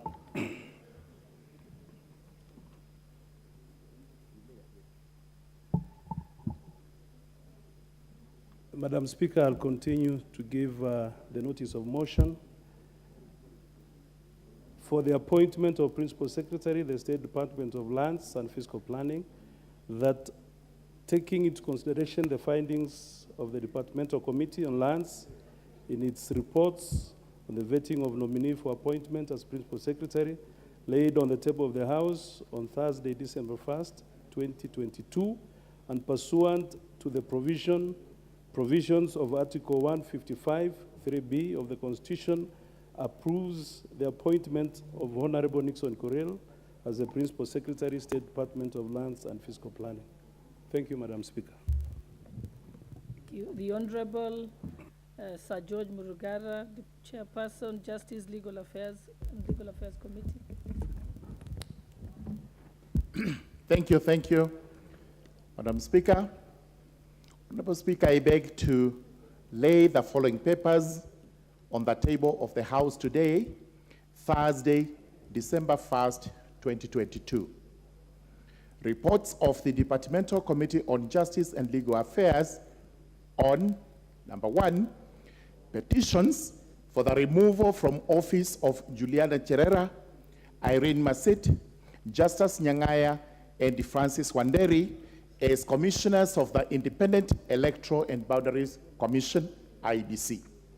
Number 2, the vetting of Ms. Mary Muthoni Muriuki for appointment as Principal Secretary, State Department for Correctional Services. Thank you, Madam Speaker. proceed to give notice. Madam Speaker, allow me to give notice of the following motion. That this House considers and adopts the report of the Departmental Committee on Justice and Legal Affairs on the petitions by the Republican Liberty Party, Reverend Dennis Ndwega Ndumbe, Mr. Geoffrey Lagat, and Mr. Ogwo Steve Jerry, seeking the removal of 4 specified commissioners of the Independent Electoral and Boundaries Commission, IEBC, laid on the table of the House on Thursday, December 1st, 2022, and pursuant to the provisions of Article 251(3) of the Constitution, number 1, finds that A, the petition by the Republican Liberty Party discloses serious violations of the Constitution or other laws as a ground for removal of Ms. Juliana Woge Cherera, Ms. Irene Cherop Maset, Mr. Francis Mathenge Wanderi, and Mr. Justus Abonyo Nyangaya as commissioners of the Independent Electoral and Boundaries Commission. B, that the petition by Reverend Dennis Ndwega Ndumbe discloses serious violations of the Constitution or other laws, gross misconduct, and incompetence as grounds for the removal of Ms. Juliana Wonge Cherera, Ms. Irene Cherop Maset, and Mr. Francis Mathenge Wanderi, and Mr. Justus Abonyo Nyangaya as commissioners of the Independent Electoral and Boundaries Commission. Number C, that the petition by Geoffrey Langat discloses serious violations of the Constitution or other laws, gross misconduct, and incompetence as grounds for the removal of Ms. Juliana Wonge Cherera, Ms. Irene Cherop Maset, Mr. Francis Mathenge Deritu, and Mr. Justus Abonyo Nyangaya as commissioners of the Independent Electoral and Boundaries Commission. Number D, that the petition by Ogwo Steve Jerry discloses serious violations of the Constitution or other laws, gross misconduct, and incompetence as grounds for removal of Ms. Juliana Wonge Cherera, Ms. Irene Cherop Maset, Mr. Francis Mathenge Wanderi, and Mr. Justus Abonyo Nyangaya as commissioners of the Independent Electoral and Boundaries Commission. Number 2, the House resolves, 1, that the petitions herein, together with the material in support thereof, be sent to His Excellency the President pursuant to Article 251(3) of the Constitution. Number 2, that His Excellency the President appoints a tribunal to deal with the matters in accordance with Article 251(5) of the Constitution. And number 3, that His Excellency the President suspends the commissioners herein pending the determination by the tribunal. Thank you, Madam Speaker. Madam Speaker, I beg to give notice of this motion that, taking into consideration the findings of the Departmental Committee on Justice and Legal Affairs in its report on the vetting of a nominee for appointment as Principal Secretary and laid on the table of the House on Thursday, December 1st, 2022, and pursuant to the provisions of Article 155(3)(b) of the Constitution, approves the appointment of Ms. Mary Muthoni Morioki as Principal Secretary, State Department for Correctional Services. Thank you, Madam Speaker. The Honorable Gabriel Tongoya, Chairperson, Committee on Administration and Internal Affairs. Thank you, Madam Speaker. Honorable Speaker, I beg to lay the following papers on the table of the House today, Thursday, 1st of December 2022. The report of the Departmental Committee on Administration and Internal Affairs on the vetting of the following nominees for appointment as Principal Secretaries. 1, Mr. Julius Korir, State Department for Cabinet Affairs. 2, Ms. Aurelia Rono, State Department for Parliamentary Affairs. 3, Dr. Raymond Omolo, State Department for Interior and National Administration. 4, Ambassador Professor Julius Bitok, State Department for Citizen Services. And 5, Ms. Esther Ngero, State Department for Performance and Delivery Management. At the same time, Madam Speaker, I want to give notice of motion on that, taking into consideration the finding of the Departmental Committee on Administration and Internal Affairs in its report on the vetting of nominees for appointment as principal secretaries, laid on the table of the House on Thursday, December 1st, 2022, and pursuant to the provision of Article 155(3)(b) of the Constitution, approve the appointment of the following person as principal secretaries: Mr. Julius Korir, State Department for Cabinet Affairs; Ms. Aurelia Rono, State Department for Parliamentary Affairs; Dr. Raymond Omolo, State Department for Interior and National Administration; Ambassador Professor Julius Bitok, State Department for Citizen Services; and Ms. Esther Ngero, State Department for Performance and Delivery Management. Should it be seconded? I ask Mheshimiwa Wanyama to second. It's not necessary.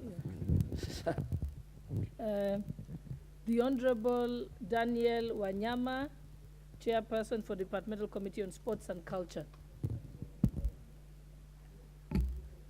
Thank you, Honorable Speaker. I beg to lay the following paper on the table of the House today, Thursday, December 1st, 2022. Report of the Departmental Committee on Sports and Culture on the vetting of the following nominees for appointment as principal secretaries: Mr. Jonathan Mwangangi Mweke, State Department for Sports and the Arts, and Ms. Umi Muhammad Bashir, State Department for Culture and Heritage.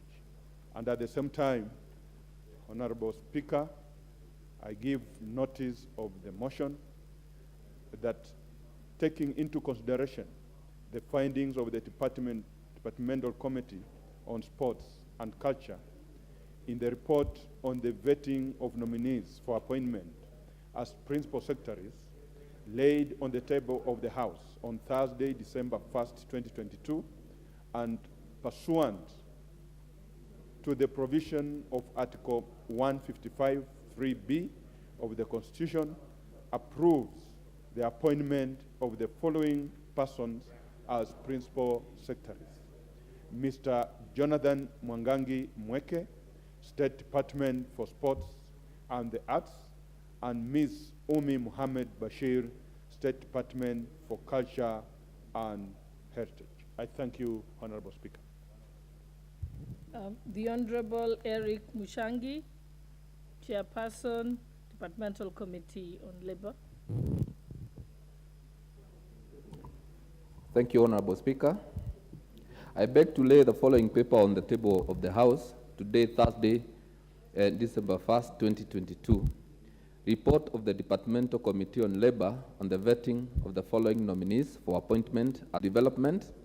And 2, Mr. Amos Gadesha, State Department for Public Service. At the same time, Honorable Speaker, I wish to give a notice of motion on the appointment of principal secretaries, that, taking into consideration the findings of the Departmental Committee on Labor in its report on the vetting of nominees for appointment as principal secretaries, laid on the table of the House on Thursday, Article 155(3)(b) of the Constitution, approves the appointment of the following persons as principal secretaries: 1, Mr. Geoffrey Kaituku, State as principal secretaries; 1, Mr. Geoffrey Kaituku, State Department for Labor and Skills Development; and 2, Mr. Amos Gadesha, State Department for Public Service. Thank you, Honorable Speaker. What's your point of order?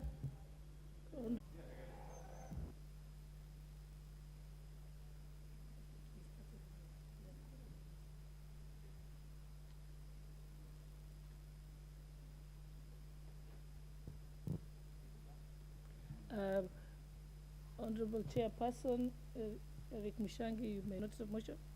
Okay, so.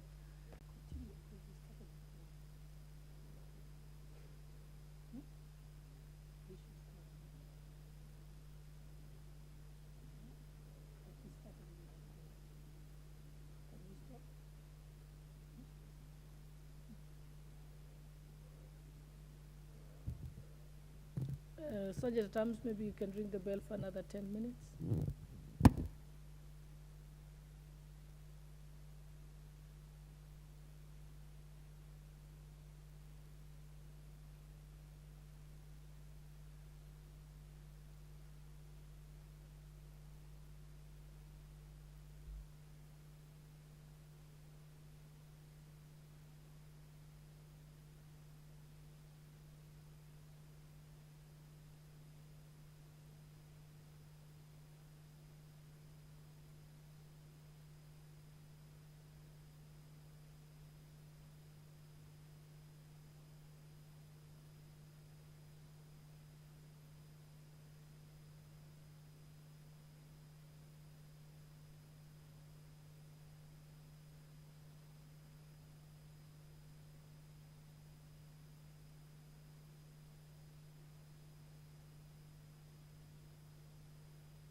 Honorable members, kindly do not leave.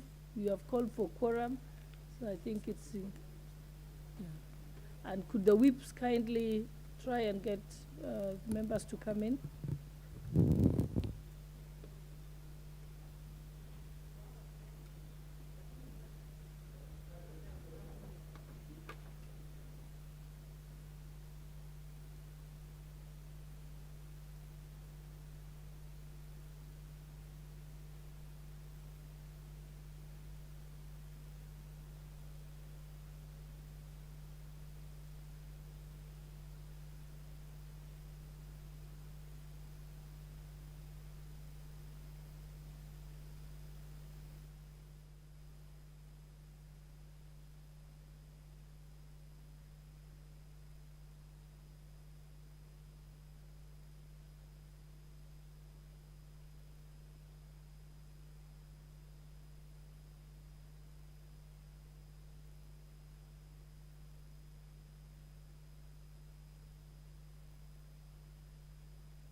We now have a quorum, so we may proceed. The Honorable George Kariuki, Chairperson for the Departmental Committee on Transport and Infrastructure.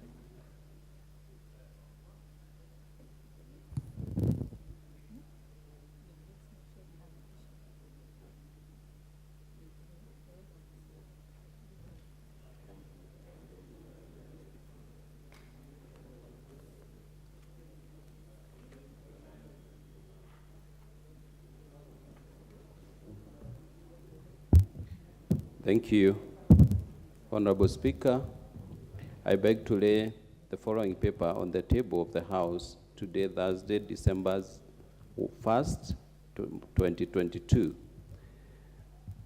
This is the report of the Departmental Committee on Transport and Infrastructure on vetting of following nominees for appointment as Principal Secretaries. 1, Mr. Joseph Mungai Bogua, State Department for Roads. 2, Mr. Mohamed Daga, State Department for Transport. And 3, Mr. Shadrach Mwandime, State Department for Shipping and Maritime Affairs. Thank you, Honorable Speaker. You may proceed to give notice of motion. Honorable Speaker,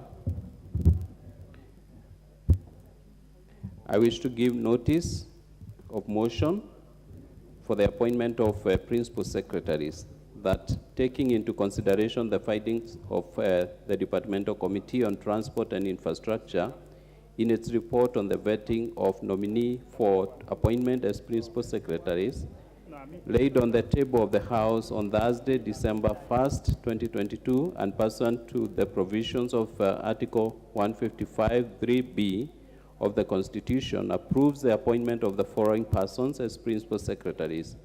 1, Mr. Joseph Mungai Bogua, State Department for Roads. 2, Mr. Mohamed Daga, State Department for Transport. And 3, Mr. Shadrach Mwandime, State Department for Shipping and Maritime Affairs. Thank you, Honorable Speaker.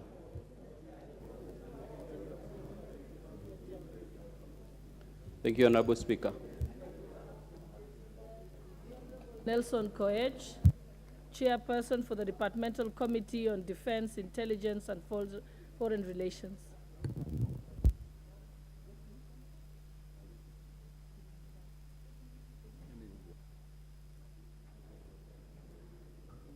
Honorable Speaker, I beg to lay the following paper on the table of the House today, Thursday, December 1st, 2022. Report of the Departmental Committee of Defense, Intelligence, and Foreign Relations on vetting of the following nominees for appointment as principal secretaries. Mr. Patrick Mariru, State Department of Defense, number 1. Number 2, Dr. Abraham Korir Arab Singoe, State Department of Foreign Affairs. Number 3, Roslyn Kathure Njogu, State Department for Diaspora Affairs. And number 4, Abdi Dubat Fido, State Department for East African Communities.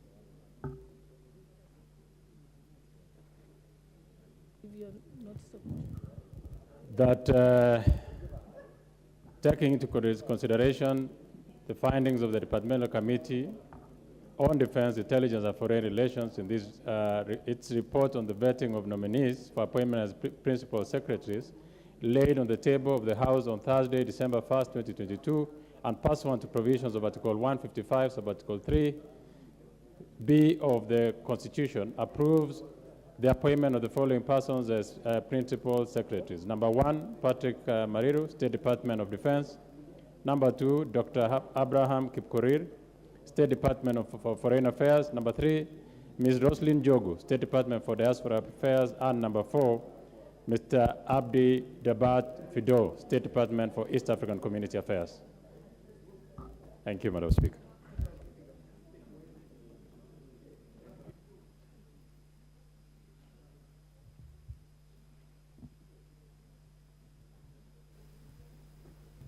Next order.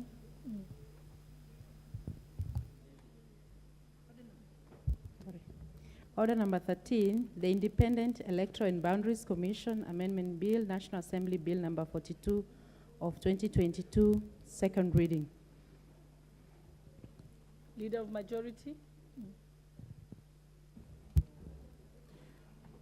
Honorable Speaker,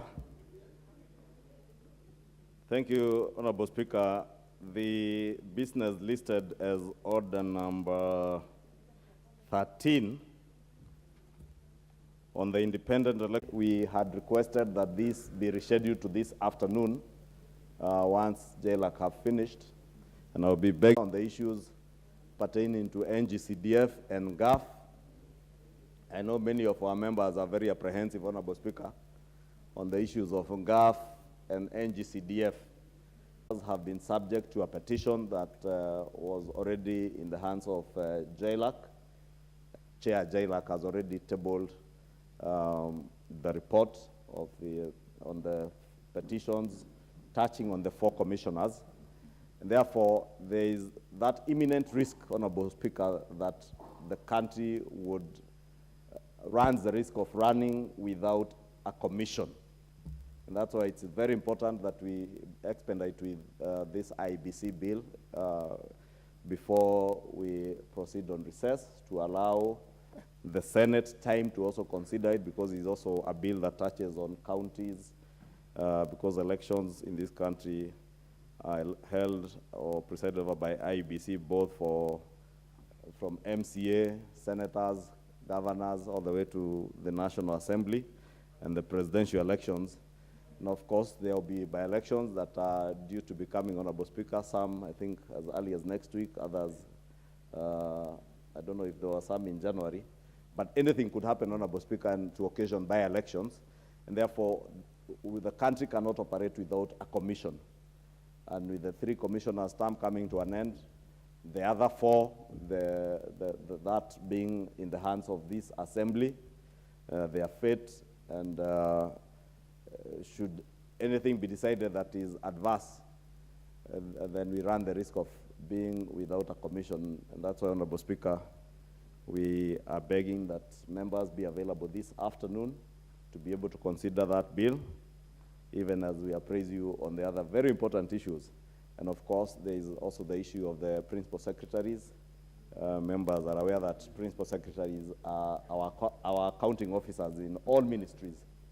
And a lot of the issues that affect our people in our constituencies are addressed through these ministries, be it education, be it roads, and without substantive holders of those offices, Honorable Speaker, and the ones that are outgoing may not be very enthusiastic to deal with many of the issues that we take to their offices, knowing that they're on their way out. It's also equally important that before we proceed on recess, we approve all the principal secretaries to ensure that our ministries have accounting officers. And when we patronize those offices to be able to get help for our constituents, we have officers of government who can be able to attend to issues pertaining to our constituents. Honorable Speaker, I will beg your indulgence that then you do direct that we consider these 2 matters in the afternoon, Honorable Speaker. And I know IEBC and electoral matters are quite emotive.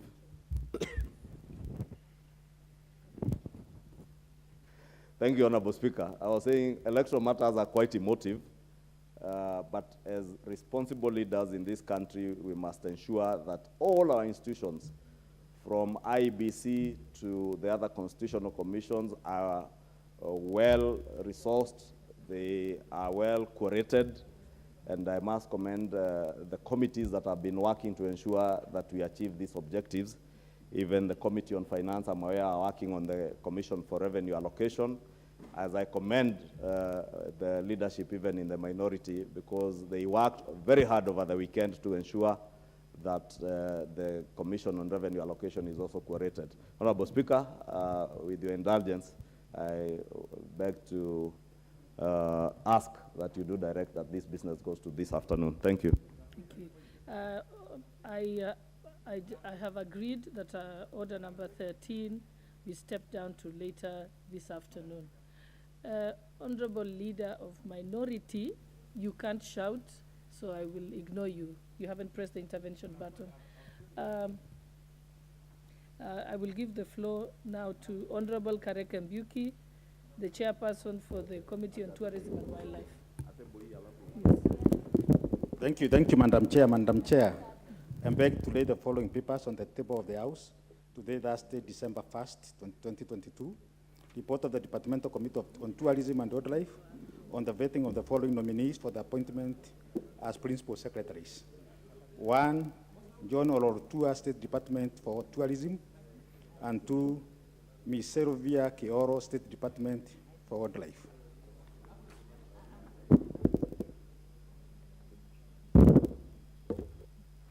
We proceed to give notice of motion.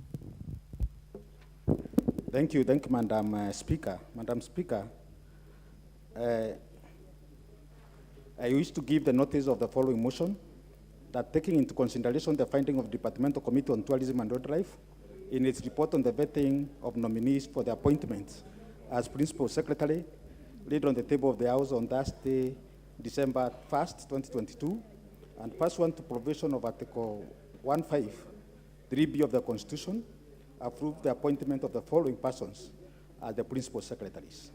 1, John Olortua, State Department for Tourism, and 2, Ms. Selvia Keoro, State Department for Tourism.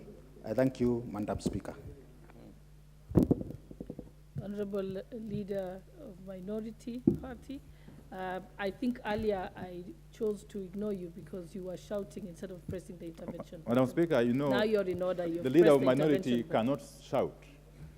Leader of Minority holds a constitutional office and cannot shout necessarily in the House. He can only express himself on pertinent issues that concern the country. Madam Speaker, I've got 2 issues. One is again to agree with Honorable Chungwa on the important matter, the important pending matter of NGCDF. If I heard him correctly, he undertook to report back to this House in the afternoon on that matter. That's critical because, and I can see members are eager and happy to prosecute business here, but will come back and thank me later. I can tell you. You will come back and thank me that if this matter of NGCDF is treated in the casual manner we are treating it, you will thank me. Yes.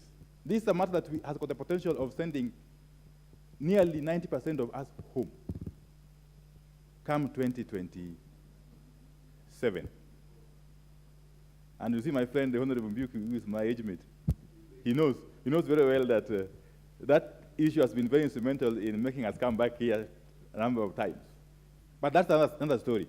Madam Speaker, and therefore we shall be waiting eagerly, very, very eagerly, to hear what the Leader of Majority has to say on that very important issue. Because if we make a mistake, and let me repeat this, members, if we make a mistake of leaving this House this evening on a recess without getting and checking when the money is going to hit your accounts in the constituencies, then you are dead and buried.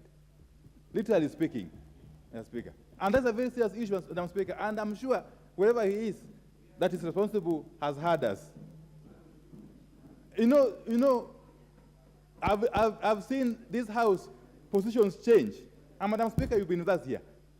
In this House, positions have changed. One time you are a majority, another time you are a minority, one time you... What has not changed is the interest of our constituents. Is the interest of our constituents. And I want to plead with you, members, that even as we rush to conclude some business, be sure that there is a lot of problem waiting for us out there. 2, Madam Speaker, I have seen the Leader Majority ask you, and you've done so, and I can't dispute your ruling. I don't want to do that. We must go back and start respecting our own rules. Now, Speaker, business in this House is scheduled by the House Business Committee. Every possible business in this House is scheduled by the House Business Committee, which is chaired by none other than the Speaker of the House. And there's a reason why the House Business Committee is the only committee which is chaired by the Speaker. In the previous dispensation, before the 2010 Constitution, the House Business Committee was a committee of the House which was populated by nearly all cabinet secretary ministers then. And that goes a long way to show you how important that committee is. That a House of Parliament cannot engage in any business without being approved by the House Business Committee, including the time allocated. Time allocated. It's not enough to say that the House Business Committee had allowed this business to come on this day. It must be on a specific timeline. If it is in the morning sitting, it must be in the morning sitting. It cannot be changed arbitrarily from morning to afternoon. What is your point? My point is that this House has a duty to respect its own rules. That is my point. And therefore, the proposal to push that bill, that business on the amendment bill on the IBC Act to the afternoon is irregular, is unprocedural. Of course, you will have your time to speak, Honorable Chungwa. Just listen to me and get my points. Majority, So, you have a point so of order. that, let me just conclude, then you can have the whole day to speak. so that we play by the rules. But more critical, Madam Speaker, is that as we continue with these deliberations, honorable members, including you, Madam Speaker, must be conscious of what is in our best interest as a House. Thank you. Honorable Leader of Majority. Thank you, Honorable Speaker. And I'm sorry, the Leader of Minority thought I wanted to interrupt him. I actually wanted to inform him, because the Leader of Majority is a member of the House Business Committee. The Leader of Minority is a member and the ranking member of the House Business Committee, which sits every Tuesday. And we indeed had a meeting this Tuesday. The only sad thing, Honorable Speaker, is that the Leader of Minority cannot stand before this House and purport there is business that is irregularly before the House, knowing all too well, at the time the House Business Committee was sitting this Tuesday, there was not a single member of the minority in the House Business Committee. They were busy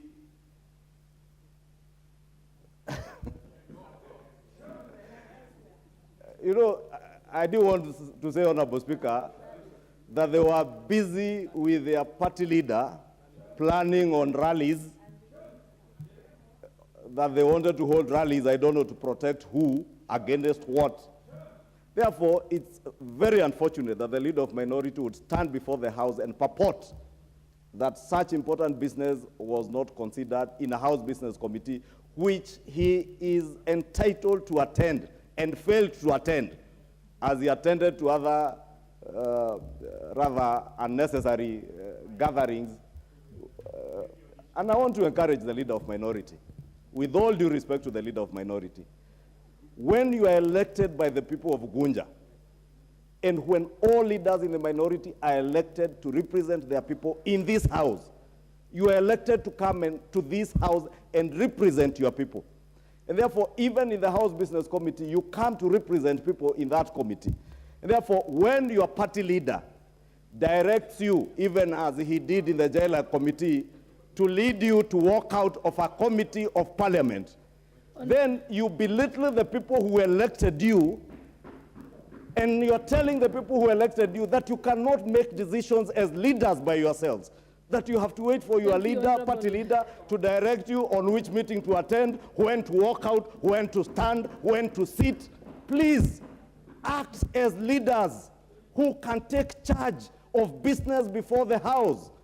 You had the opportunity to appear in the House Business Committee as a Leader of Minority. You had the business of even mobilizing other leaders in the minority to attend the House Business Committee and have your say in committee. But you cannot now come and stand before national TV, because you know you're on national TV, to pretend that this business did not come. You are not only misleading members who are seated here, but misleading the entire country. You should be bold enough, Honorable Pio, to tell the country that you don't have the audacity, you don't have the guts to stand on your 2 feet as the Leader of minority. Lead the minority. stop allowing the former Prime Minister to lead the minority from outside the House. Even the President is not leading this House, and the majority from outside the House, my brother. And it is not in your standing, the leader of minority, to tell me when to stand or when to sit. I sit when I am directed by the Speaker, not you. Honorable Leader of Majority, you have made your point. Honorable The Honorable Leader of Minority, you already had your say. I have ruled on that matter, and therefore we shall now proceed. Honorable members, the time being 11:45, this House stands adjourned until today, Thursday, 1st December 2022 at 2:30 p.m.